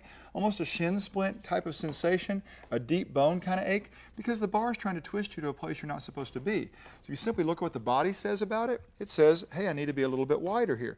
So shoulder width is not going to be what we're looking for. A couple inches wider than shoulder width is it.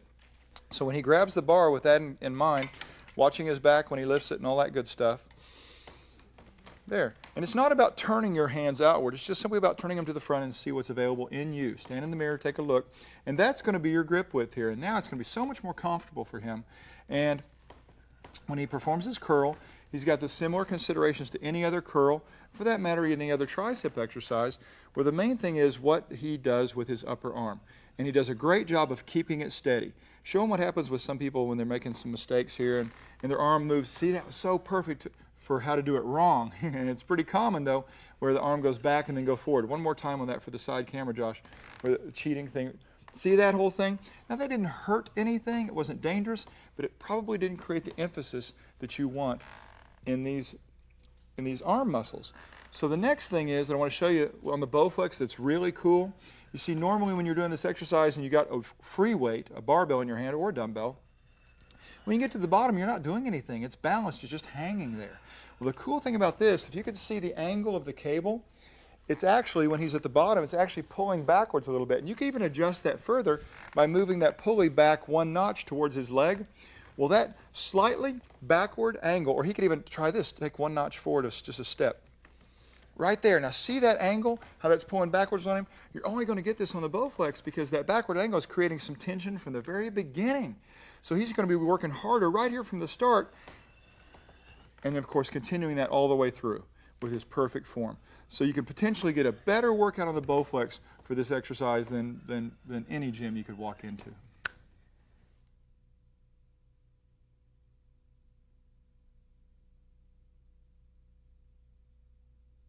For the reverse grip version of a barbell curl, your hand grip is really easy. You see when we're doing the normal barbell curl where your palms facing forward, we have this thing called a carrying angle that requires you to have a wider than shoulder width grip. Here, where your palms facing down, you can honestly do a shoulder width grip without concern. It will not affect a thing, it will not bother you a bit. So Josh has got about shoulder width there, and we're simply going to try our best to keep the upper arm from not moving. We've got a little bit lighter weight on this from maybe the traditional barbell curl where your palms are forward, because we've put the arm in a position where it's not quite as strong by twisting the forearm over like that. So one more time, big thing, holding still, not swaying back and forth in the body, and this is a great variation. And sometimes I wish people would almost start with this. We spend so much time doing the more traditional movements. These variations are just as important many times.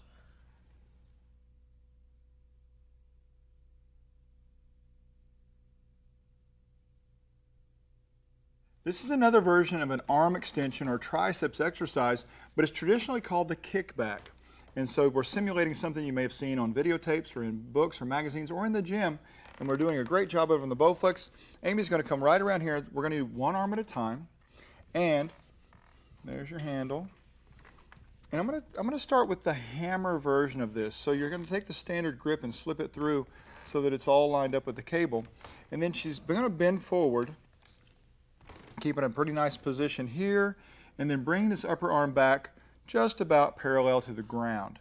Now again, the key is try to hold this here as we straighten out. Now, once you get the idea of holding your upper arm steady, there's something you might notice.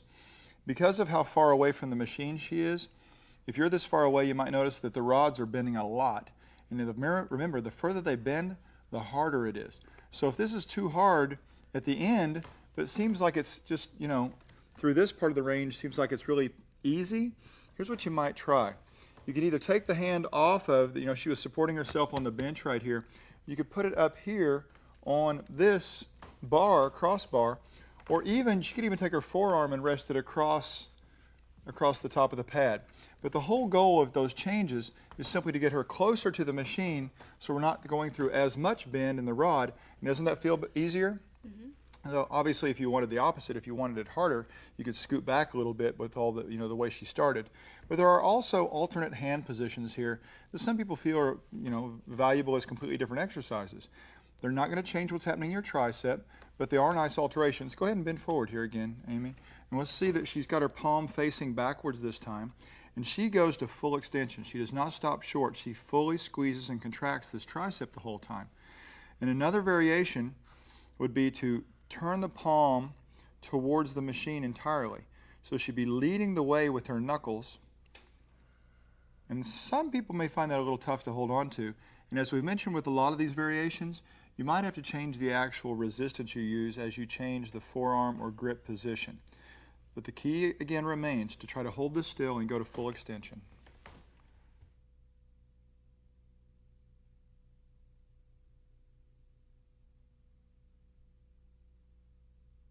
I love this next exercise because it's so uncommon. We're going to actually do an arm curl on one side and an arm extension on the other side. We're going to call this arm opposition because the directions of resistance are coming from completely opposite directions. And you should really try this. It's very uncommon to find this in a gym or someone performing it in a gym, but we think it's a major thing you could do on a Bowflex. So jump right in here, Josh, and go ahead and grab that bottom one first. So he's got the curl portion of it, and then he's just going to reach up easily to get the arm extension resistance. Now his whole goal here is to do them at the same time. So there he goes. Everything he learned from every other tricep exercise he's ever addressed and bicep exercise he's applying here, meaning the upper arm is not moving on either side. He's extending one arm as he's curling the other arm. Notice he is leaning back against the back pad here. He's got his rear against the back pad, but he doesn't necessarily have his torso against the back pad. So that's actually a key point that you might want to look at. Now he can also do some other things that are kind of strange. For example, go ahead and leave this here and take that one down. Go straighten your arm down. There you go. Now move them both at the same time. So you're going up at the same time and down at the same time. There are a lot of little coordinated effort types of things you can do inside of your head that differentiate the challenges.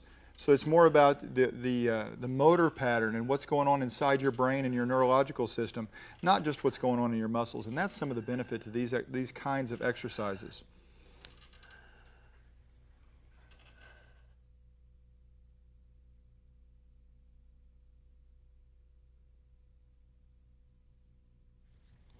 This exercise could be called upper body opposition because it's not just going to be like a curl and an arm extension at the same time. It's going to be a pull down and a shoulder press at the same time. Now there are a couple of situations here you're going to have to take a look at before you choose which parts of the machine you're going to use. You're going to always use the lat tower on one side, all right? But notice something, when Josh reaches up and grabs this, he's got a little slack here. Now we're not going to worry about this right now, but when you're at home, you may have to adjust the seat lower. Now as you adjust the seat lower, that may create a situation over here to where you're almost, imagine if the seat was low, you'd be starting up real high on this side in order to keep the slack out of it. So you may find that if you have to put the seat all the way at the bottom in order to do your pull down, you may end up using your shoulder press from the platform pulley, using the adjustable webbing to extend the handle up to where you can grab it. So just keep that in mind as you set up the machine. We're going to go ahead and use it this way because a lot of people will be able to use it this way, using the crossbar pulley for the shoulder press and the lat tower for the pull down. So now everything is going to be similar to previous exercises where these were done either all shoulder press or all pull down, meaning he's reaching up and extending his arm, and as he comes down this other side, he's bringing that shoulder blade down while he brings his arm down to his side. Remember all those things, or look back and review the individual exercises of pull down and shoulder press to get that information. Now, the one thing we're going to make sure that we're going to do with this is change sides in order to get the opposite directions of resistance for these other sides. So eventually he will need to do a left arm pull down and a right arm overhead press. And the big thing we can do here as we increase the ranges of motion by lowering the seat and that kind of thing, he'll be able to even have slight movements in his trunk as he pulls and pushes. And that little bit of trunk movement is not a bad thing either, because that's actually part of the normal movement of the spine in association with very specific movements of the upper extremity.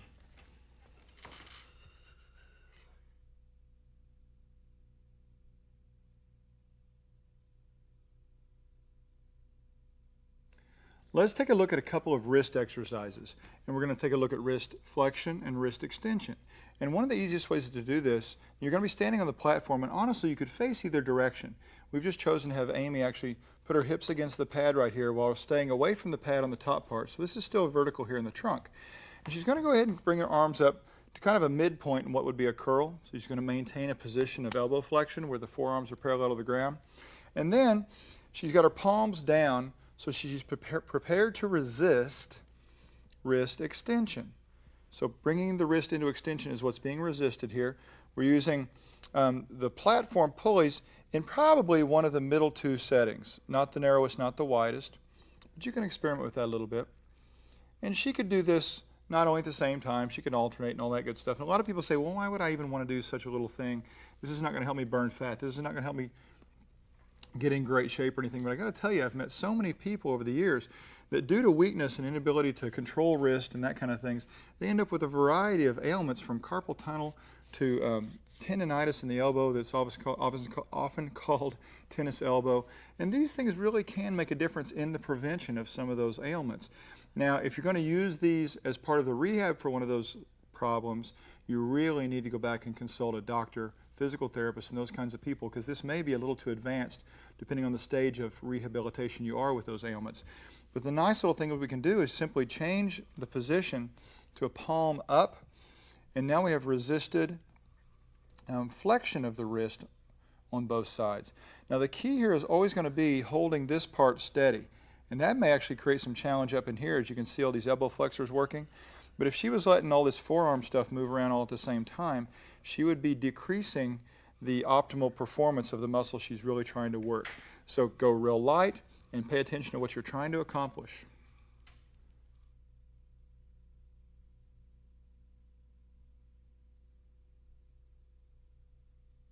This is called the resisted dip, and where the name comes from is the old dip bars that we had in the gyms and at schools and that kind of thing, where someone would jump onto the bar and do and lift their entire body weight between these two handles.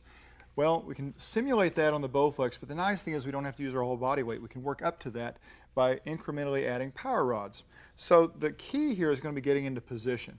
Amy's going to end up being with her hips against the pad, but not leaning against the pad with her torso.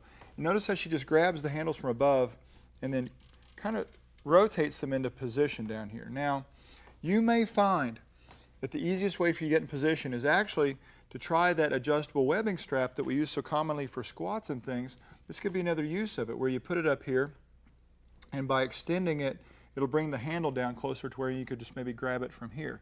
So play around with that nice adjustable tool that comes with your Bowflex XTREME 2. So her goal here is to maintain position of the body and slowly let her elbows bend backwards. Now she needs to control this motion. She's stopping with about 50 degrees of extension occurring. A lot of times people think that more is better in terms of range of motion, and that is not at all true. Because this weight, and especially if you had more weight on there, would try to pull you into even more extension where your shoulders were coming way up. And your shoulder joint does have limitations. So you need to make sure that you're not just trying to rip your shoulder apart in an attempt to perform some exercise. Control it, and then control the push right straight back down to where arm is in a perfectly straight line again. But the important part of this is controlling that top part. And you might not be able to move as far as Amy. She's got tremendous range. She's not violating her own shoulder range, though. She's not going to an extreme. You may only be able to move this far. And if that's the case, you might actually push a little bit forward on this exercise and end up out here a little bit to even allow any motion at all. Because if she couldn't lift her elbows very far up behind her, she'd have to move more forward in order to get anything out of it. And again, we could do the alternating movements with this because we have two separate cables. We have all those options on a Bowflex.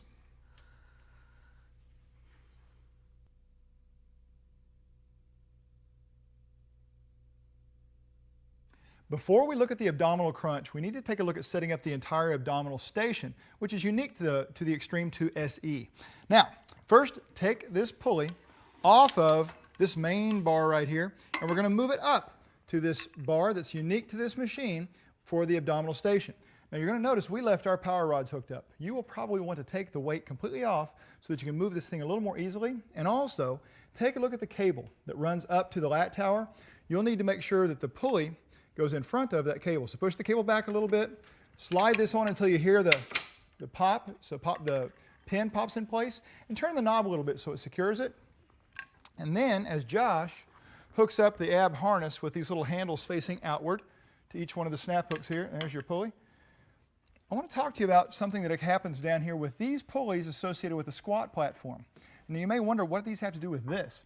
Well, because the pulley system in the SE is so that there's no cable changes, it's one continuous cable. That means that the position that you put the squat pulley in is going to affect the tension in the power rod. Watch. As I move it further out, you see the rod bending? The further the rod bends, the more tension or weight there is.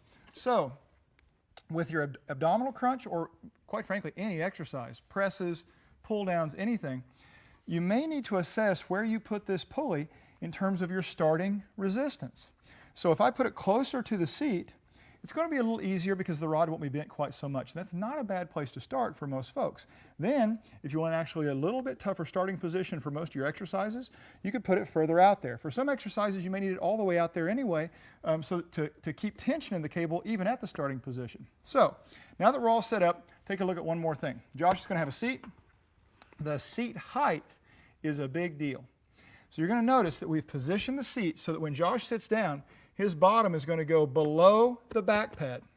And the SE has this nice red rounded place in the back pad that's going to go up towards the upper part of his lumbar area, maybe even touching right below his shoulder blades to the lower thoracic area is what that's called, but not necessarily all the way down in his low back. Now you can adjust the seat and try it different places, but right in there, right below the shoulder blades, kind of addressing down to towards the lumbar area, that's where we recommend it. Now, Josh, go ahead and lay back there. He's going to grab the handles, keeping the right hand, grabbing the right handle, left on the left. And the next thing I want you to do is take a look at what a crunch should look like. This is an abdominal exercise, which doesn't mean that you're throwing your whole body into it. you see people do sit up on the floor and they're just yanking on their neck and throwing things. And really what Josh was doing there is kind of an example of that, even though it's in a seated position. So what we're going to do is slow down and think about some very specific cues or thoughts that you can have in your head to perform this exercise and get everything out of it that you want. First of all, think about your ribs right here. The muscles attaching to your ribs and running down towards your pelvis are what we're trying to address all across here. So if you tighten and imagine these muscles are like rubber bands inside there pulling your ribs right down towards your pelvis. So it doesn't seem like much motion, but that's everything that your spine has available to it. So you tighten and crunch downward like you're smashing my fingers here, and then using the same muscles and the same control all the way up, and then tightening again on the way back down. Don't get in one of these rapid fire motions where you don't really pay attention to each repetition. Take it slow, especially in the beginning. And tighten and squeeze, and then keep that tension on the way up. Control it back up, and then retighten, re-squeeze all the way back down. Now, using resistance for your abdominals is incredibly important. A lot of people think that if they do 100 reps or 1,000 reps, that's what they need to lose this fat around here.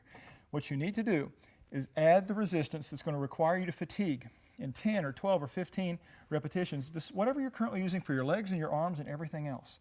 Because we are trying to build muscle there. Building muscle there does not make a big stomach. Building muscle there is what creates these ridges, these little muscle bellies that creates the six-pack you've always heard people talk about. That's development of muscle. Now realize also that these exercises for abdominals are not spot reducing. That term refers to the idea that people have, and if they do crunches, those muscles are going to chew the fat away that's sitting on top of that area. That is not the case. That does not happen, sorry. But this exercise is incredibly important because building that muscle and building all the muscles, having muscle in your body is what burns fat. These are your motors, these are your engines. This is what burns the fat, and your fat is burned from your bloodstream from all over, okay? So adding this muscle is going to be helpful for your spine. It's going to create an appearance you're going to want to see. You're going to have to do your aerobics, and yes, you're going to have to eat right to see these muscles and get that layer of fat off of there. So take the time to learn to do this right, go nice and slow, and think about each and every repetition, making it really, really thoughtful and really, really challenging.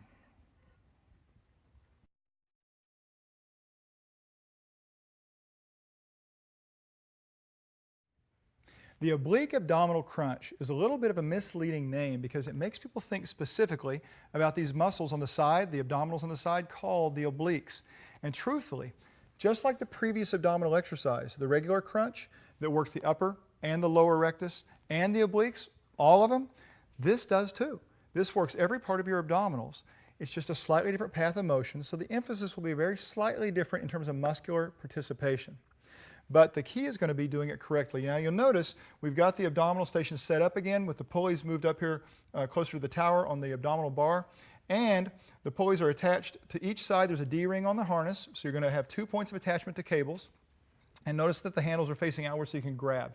Now again, you can choose between crossing your hands over or just keeping them on the same side to grab this thing. But let's take a look at the motion.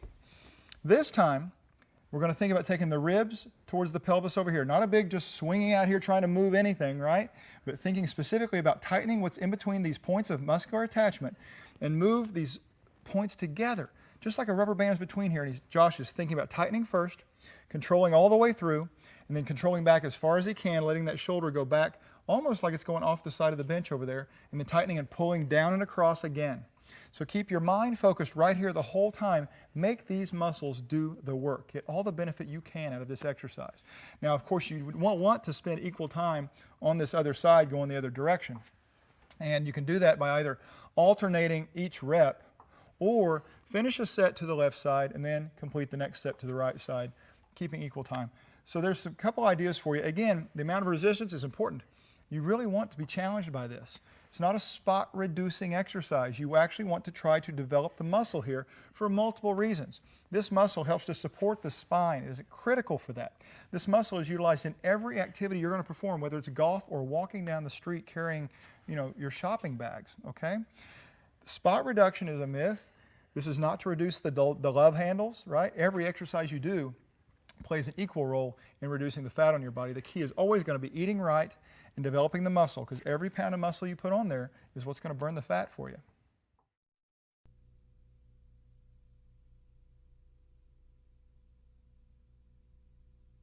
Of all the trunk exercises, they're all incredibly valuable. They're all incredibly important, but some would argue that this is the most important, looking at trunk rotation and all the variations that we can create, especially here on the Bowflex.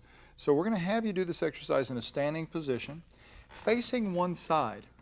And I've got the pulley right here, and you could try various pulley positions. I've got it the second from the narrowest position. And we're going to grab with both hands. In the first version of this, I'm going to ask Josh to bring his arms to his sides, because the further you hold the weight away from you, the heavier that weight is going to feel to you. So we're going to start with his arms by his side, and it's a real simple little trunk rotation, and he's even going to try to keep his legs and pelvis from turning. So all of the motion, which will now be pretty short because of a short range, because I've eliminated all this down here, but it's all in the trunk and spine, okay? And he's not trying to push with his hands or anything else. They only move as far as his trunk will let him move. Now we can immediately make that harder as he gets more advanced by straightening his arms a little bit. Doesn't that feel harder? Oh yeah. Because just holding it, and you know this already, you know that if you hold a weight out here versus hold it in here, a weight gets harder the further it is. So right off the bat, he didn't have to go change the power rods. He used mechanics and levers to make this a little bit harder. And he's not just doing an arm thing, he's doing it with the trunk. The arms never move any further than what the trunk can. And he could even alter, he could choose a new starting position where he's pointing off at a diagonal to start with, which would change the range through which he's able to work, because now you can see that he can, instead of going from neutral into the turn, he can start from a turn and come back to neutral. Can you see that? So that's a nice little complementary adjustment right there that can be made. And then the next thing we can do is incorporate some of the lower extremity rotation with it. So you'll notice he's able to turn further because it's not just trunk this time. He's incorporating some of the lower extremity. So these are all very different things, but the big point is he understands the control, and he's not going fast, and he can manipulate. He can say, on this one I'm moving the legs, on this one I'm not. If you're going fast and flying through it, there's going to be 100 things happen that you're not even aware of. So take the time to get control over this, and I'll show you a wonderful a change in the motion. Notice the pulley is a little bit lower than his hands. Let's move at the angle of the cable and the pulley, up at an angle. Now this is great because not only is he using every muscle in his body that rotates his trunk, but there's a little trunk extension involved in that too.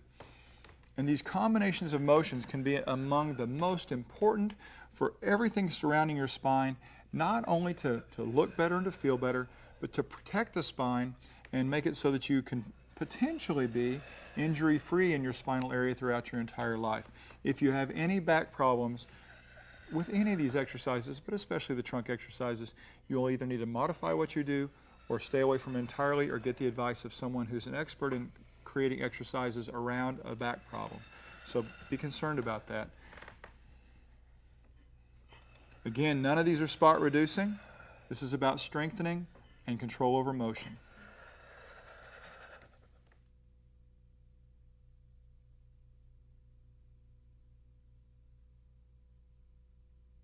Let's take a look at the leg extension, which of course is going to use the leg attachment.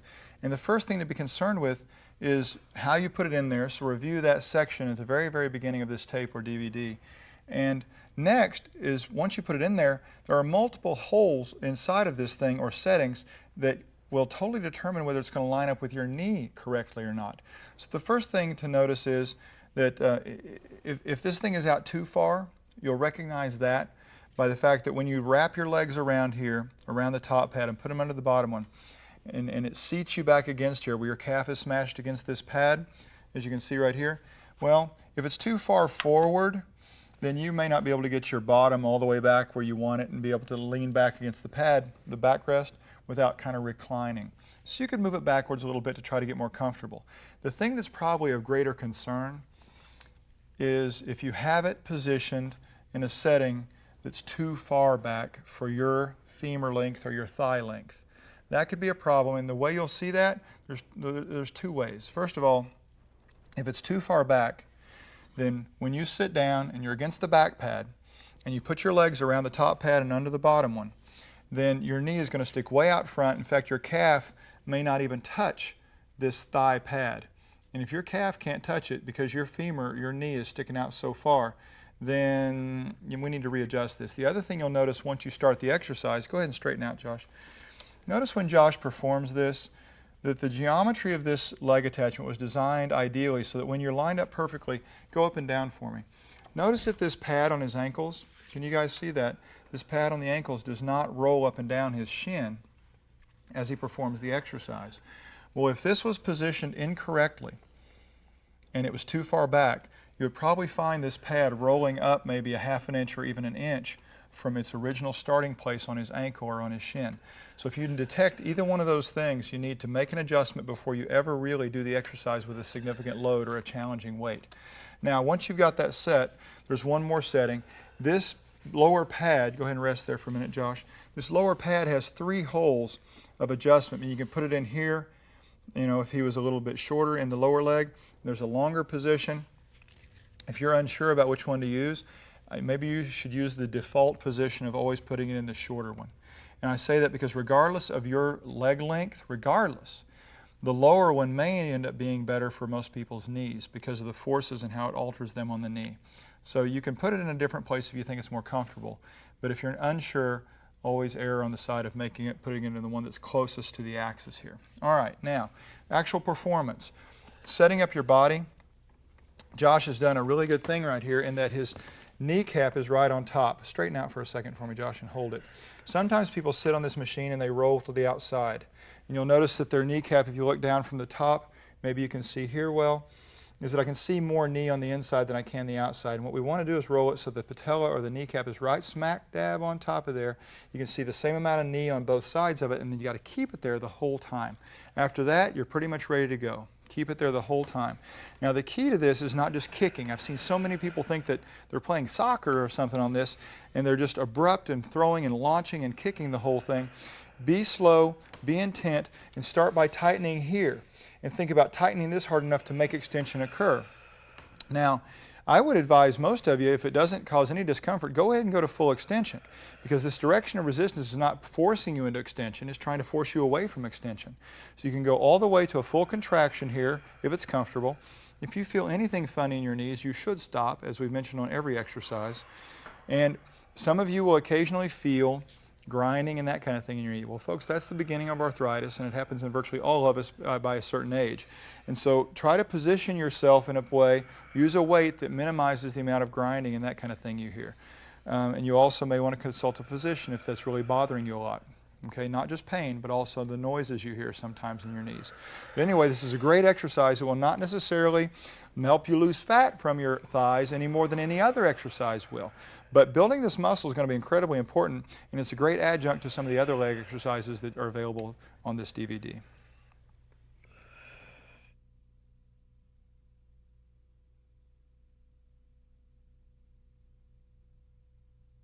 Now the squat is a complicated exercise, so pay close attention because there's an awful lot of things to look at. It's a great exercise though, so in the end it'll be worth it. Now we're going to start, I've got the webbing, the adjustable straps on here, because that's going to allow us to adjust the range at which, not only at which Josh can move, but also the ease with which he can get under this thing. So right now I've got them set to their greatest length, and that'll allow him to get under it pretty easy, because we're going to make some decisions before we put a really challenging weight on here. We're going to want to find out, you're going to want to find out how deep you can go in the squat, the range of motion. And like every range of motion, make that progressive. Please don't just assume, oh, I've done squats my whole life, so I know I can go to a certain depth. This is different. The resistance on here feels different. The bar may even feel different. Please back off and learn everything as if you'd never done it before. It's the only way to make everything incredibly safe, all right? So, his positions, when he ends up doing this squat, he's going to have the bar up high, and he's got his hands, and that's going to be different positions of the hands for everybody based upon your shoulder range of motion. He probably, with his range, could actually grab a little narrower. Most of you, unless you absolutely have to grab way out here, I'm not sure I would. I think having a little closer in grip with your hands is going to allow you to keep your shoulder blades closer together rather than being out wide and all protracted and spread out. His spinal position is the key. Positions are always the key. Positions are more important than the actual motions. And the spinal position and not letting his spine flex is going to be really important. All right. Now, the squatting motion itself is going to be performed, and we're going to do it without even any weight on it yet, by having his bottom stick out His knees are going to go slightly forward, and his chest or rib cage stays virtually up and out. You need to practice that over and over and over. Now what we can do is slowly have him lower, and I'm going to take up the slack, and you can either get some help or take it off, adjust it evenly on each side, and then try it again. But there's how we start we determine our range of motion, because I offered him a short range right here. We took about 6 inches of slack out, and he can practice a short range squat. This is perfect because he's not going very deep, and he can figure out, hey, how's my back aligned? How's my leg aligned? How's this feel? Am I letting my rib cage drop, which is letting my spine cave in and round on me? Now see, the next thing we got to take a look at, watch right here. See how his feet are a little wider than shoulder width, and this new Bowflex XTREME 2 has a great platform for this, and they're also pointed outward. As you move your feet wider, you've got to also change their angle. Do you see that? And he's got his toes very slightly wider than his heels, and his thighs are going to go the same direction that his feet are pointing. This is critical. And every time he's done this, I've watched over the past couple reps, and he's done it perfectly every time. What you have to pay attention to is that you are not letting your knees go to the center. Can you show them that? How knees, not necessarily forward, but how some people go down, their knees go towards the center. Yeah, some people do this. And it's not just a male versus female thing, although some people say it's more common in females to head that direction. And there's a lot of reasons why this can happen. It can be actually occurring in the foot, in the knee, in the hip. But the thing I would like for you to do is use your control to point your knees out in the direction of your toes. So these angles are congruent, going the same direction. And once you get pretty good at making sure all these things are happening, then we can add some more range. And I'm going to just make it a little bit lower on you. And how deep you end up going in your squat is going to be a function of not only your control, but the amount of weight you choose, and things like, how's your knee doing? If you've got arthritis, if you've got knee problems, you're going to need to alter all these things. But that's not a bad squat right there. Some people say you have to squat to parallel and that kind of stuff. Parallel meaning when your thigh gets parallel to the ground. But we're just short of that here. He's squatting to a roughly 90-degree bend in the knee, which is short of parallel. He would get a great workout from this. There's not any reason to go deeper. If you have a goal that specifically requires you to go deeper, just realize you're doing so at your own risk. And you may like that feeling even, but it's not necessarily more beneficial. If you honestly think it's more beneficial for your goal to go deeper, then go ahead and do it with caution. One of the nice things about the Bowflex is as you're going deeper, the rods are bending less and less. So at the top is where the rods bend the most and where you're getting the most resistance. That's a nice resistance profile for this exercise.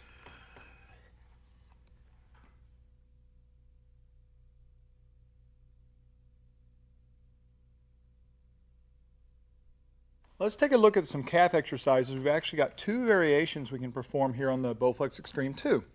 And then we're going to use the platform down here in 2 ways, not only for the pulleys and their resistance, but this is also going to be the block or slight step on which we're going to perform the range of motion. So Josh, come around here. The first one we're going to do is just a single leg movement. And there's a reason for that, because in order to hold the resistance, you're going to use one arm, and just go ahead and put your left foot up on here.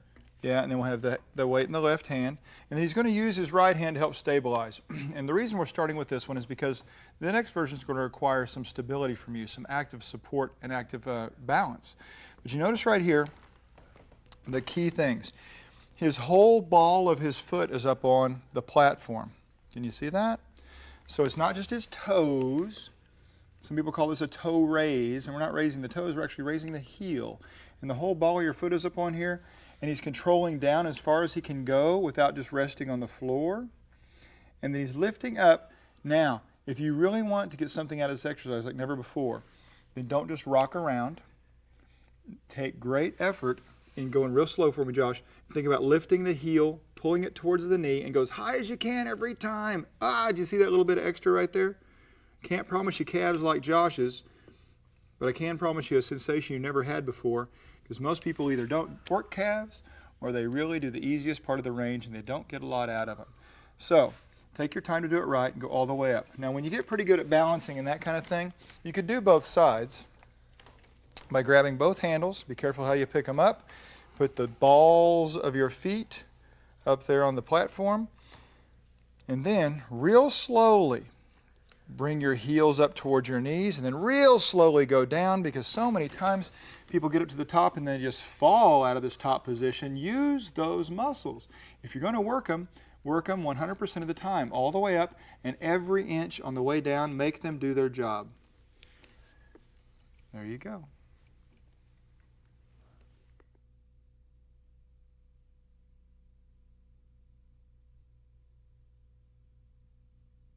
I want to show you two hip extension exercises, and they're a little bit different. They will work virtually the same muscles with slightly different contributions from those guys. So the first one, and to hook this up, you've got to take a look, because you're using the triple function grip and putting it through that arch cuff, and you need to review through the very beginning of the DVD or the tape and see how to set that up, because that's critical, and it's a great function for this hand grip that's actually very rare. You won't find very many hand grips in the world that are able to do this, but it's so useful on these exercises we're performing right now, because if you just put an ankle cuff up here, it'll want to slide up your leg, and this keeps it from doing that. So the first one, we're going to keep the knee relatively straight, and you do not have to lock it out, but the idea is to keep it really near the straight position and keep it there the whole time. Now, Josh is going to extend his hip back, and he's going to do his best not to move much up here in the trunk. And he goes, and here's the thing, most people, in terms of range of motion, can only straighten to where their leg is in line with their trunk. So if you watch somebody that's really getting their leg up real high, there's a pretty good chance that they did that by moving, all this other stuff. And maybe even by holding this still, but just moving in the pelvis, like that. So watch and see what you've got here, because more is not always better, especially if it's coming from an entirely different place. Now, this is a glute and hamstring activity. Those are the major hip extensor muscles. But this is not a spot reducing exercise. I don't care if you do 8 million of them. It will not reduce fat from your bottom, okay? No exercise, no single exercise alone can do that. That's a matter of building muscle underneath, and then how you eat and the other activities you perform to help you burn calories, and that's the best way to get rid of the deposits of stored energy called fat. So now we can make a modification of this where we bend the knee and keep the knee bent. It's going to change the hamstring contribution of this exercise a little bit. And notice he's still doing the hip extension. Can you go up any higher? It gets a little tougher, because in essence that hamstring is not working quite as hard, believe it or not, even though your knee's bent. It's not working as hard. It might be working to keep your knee bent, but it's not necessarily working at this joint as much anymore.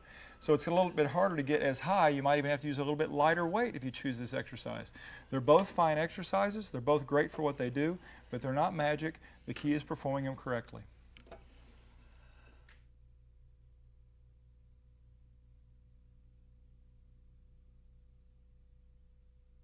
This is hip abduction, A-B as in boy, duction. And the whole word means that we're moving the leg outward.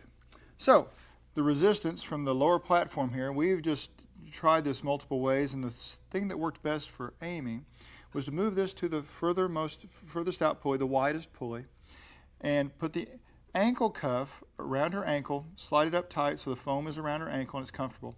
And she can use her arm to hang on to either the crossbar or the seat, whichever works best for you.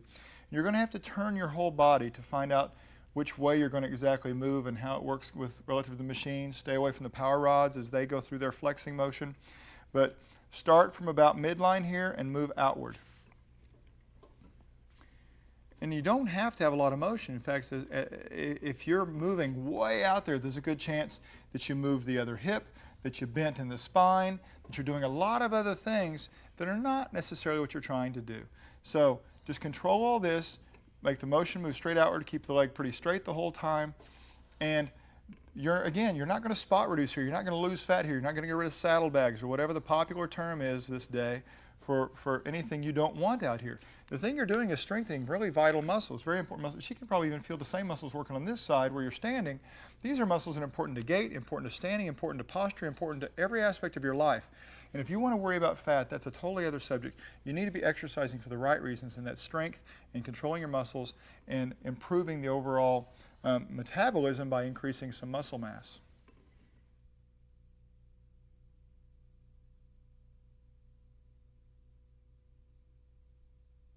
Now there are a lot of different places in and around this machine where you can perform hip adduction, A-D-duction, which is basically resisted movement of your leg back towards your body. Now, you can try it off to the side. You can try it with different pulley positions on the platform. Here is one version. It's a little bit different from what's in the manual. You might try them both, but this seemed to work well for Amy, who has a pretty good range of motion in this.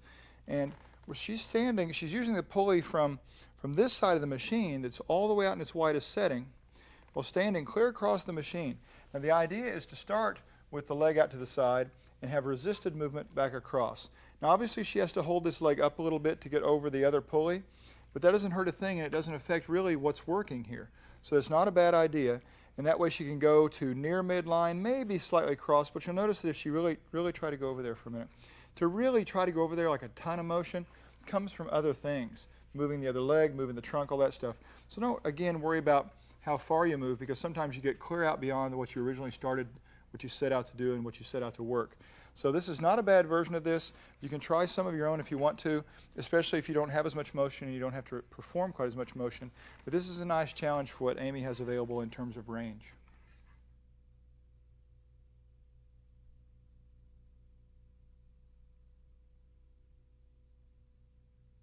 This exercise is called the lower extremity or leg kickback. And you're only going to perform one side at a time, and it's going to be a combination of motions. So the first thing you do is set up on the platform here, pulley setting narrow on one side, and use the ankle cuff grip. And you may have to refer back to the beginning part of this DVD or videotape to make sure that you got this set up right, because done right, this will be an awesome type of grip for a lot of these things, especially movements like this. Now Amy is going to lean forward and grab hold of the pad, and her body's going to remain at this angle right here. And she's not going to let any of this move. She's got her other leg bent and supporting her body. Now this next thing she does, she bends the knee, bends the hip, and then drives straight back and straightens the hip and the knee. Now, here's the key. Not only is she not moving any of this in her trunk, watch the direction she's pushing. If she tries to push too high, you're going to notice it's really hard for her to straighten her leg. She might not be able to do it. But she chooses an angle that's slightly back and downward that allows full extension of the knee and full extension of the hip. Now, a lot of people will try to move all this around to get more and more motion and higher motion, but keeping this trunk stable and in perfect alignment is a really good idea. Now, this is a great strengthening exercise, even for this other side, because it is working over here, right? Just holding and supporting her weight. A lot of people will think, oh, this is going to be great because I'm going to spot reduce something, I'm going to get rid of fat here. And again, we know that that's not true, but this is a great strengthening exercise.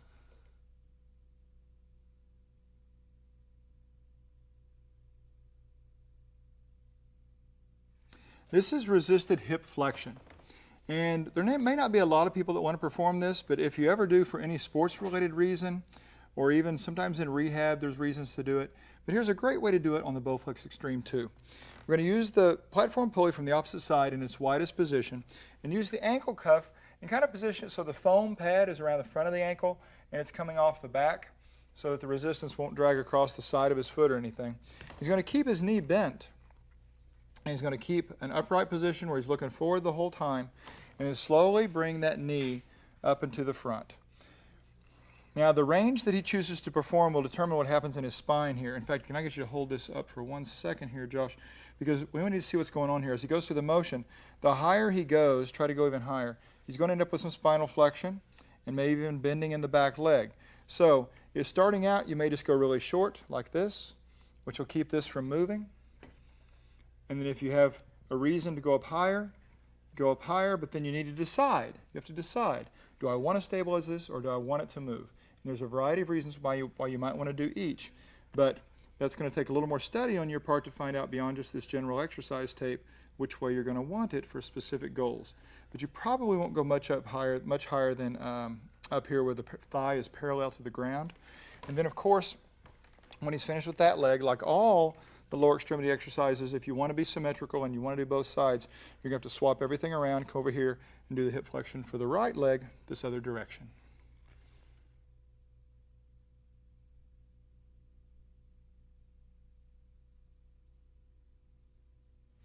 This traditional version of the deadlift can be formed really well on the platform of the Bowflex XTREME 2. We're going to use the bar that you use for for some bar curls and squats and that kind of thing. We won't need any webbing extension this time because we're going to want to come down as low as we can, or at least work to that direction.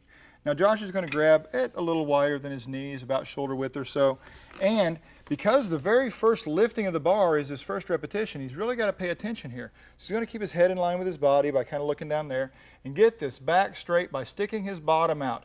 If he keeps his bottom tucked under, he's going to have this big rounded thing in his low back that is not what we want. So he's nice and flat. It's kind of like a squat, knees pointed the same direction as the toes, and he's going to use the entire lower extremity while keeping this position of his spine stable, and slowly stand up, letting the bar go right past the knees and pull up to the thigh. Now as he returns to that position, every single thing he paid such great attention to before has got to be maintained. And it's really nice because the resistance of the power rods actually gives you a little less resistance when you're down here at the bottom, which is the tougher part of the range, and a little more resistance up at the top where you would potentially not even be working if you were using a free weight. Notice he also keeps his shoulder blades pinched back a little bit so that as the weight pulls on his arms, it doesn't round his shoulders off to create a kind of a crummy posture there. Now, you could use the adjustable webbing in here if you knew for sure that you couldn't pull from this depth right at this starting place. You could start from virtually right here with the adjustable webbing and stop about right there if you wanted to, and then stand straight up. So if you had those the webbing, you would not even have to start but from right here. So that might be something to think about, and then progress to lower and lower ranges, working your way all the way down to the maximum right there. This is involving everything that's involved in a regular squat: hamstrings, quads, even little calf muscles, a lot of low back, and hips.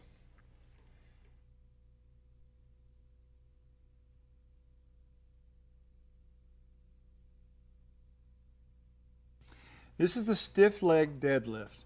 And this is absolutely one of the toughest exercises to do correctly. I would consider it advanced even. And we're going to start out by having Josh stand on the platform. We're in the wide pulley setting, and we've got the straight bar attached. And I'm going to go ahead and have him do kind of a traditional deadlift kind of a thing to lift it up to the top position, keeping his back in a perfect position, using his entire leg. Now here's the key to this exercise, and you're going to see it from the side view over here. Everything about this exercise is determined by the low back. So as he starts to bend forward, here's the first thing. He's going to stick his bottom out. Don't go any further for a second. Do you see how he started by, come back up, moving this backward? That's very different than trying to stay here and move the top part forward. Don't even think about that. That'll not only mess with your balance, it'll be a totally different thing in your mind and neurologically. So your goal is to keep the spinal position, but slowly start putting your hips backward. And you're kind of trying to keep your knees near straight. And he did not go any further than what his back could remain straight for. There you go. So that's the motion that he performed. Now what you need to do, if you only move, do it just a real short one, Josh. If you can only go this far and then come back up, because that's from the side view, you can tell that that's the only way you can keep your spine in the right alignment, then that's the place to stop. That's okay. And as you get better at controlling, you'll be able to go down further and further. Now, if a slight bend occurs in the knee, if a slight knee position change occurs in the knee, that's okay. There's nothing wrong with that. Because your hamstring tension, how tight your hamstrings are, is going to determine whether you'll really be able to keep your knees near straight or have to let them bend a little bit. And if you try to keep your knees straight and you have really poor hamstring flexibility, then your back, you won't be able to go anywhere because your back will start to bend right in the middle. Then we're not going to want that. So those are the key points. Your hips will move backwards first, your back will stay straight the whole time, and we're not really that concerned about how stiff-legged your knees are. In other words, let them float a little bit. Another thing you can do, Josh, and a lot of people have a tendency to look up and stay looking up the whole time. If that bothers your neck, and it will for a lot of people, go ahead and look down at the floor as you bend forward so you're not going into extreme cervical extension up there and causing a lot of tension in this area. What you should be feeling is not only some glutes, but a tremendous amount of hamstring activity here. You can't really separate the two. They're always trying to do the same thing at the hip, both those groups of muscles. But the hamstrings, because of the limited knee movement, should feel like one of the predominant muscles involved.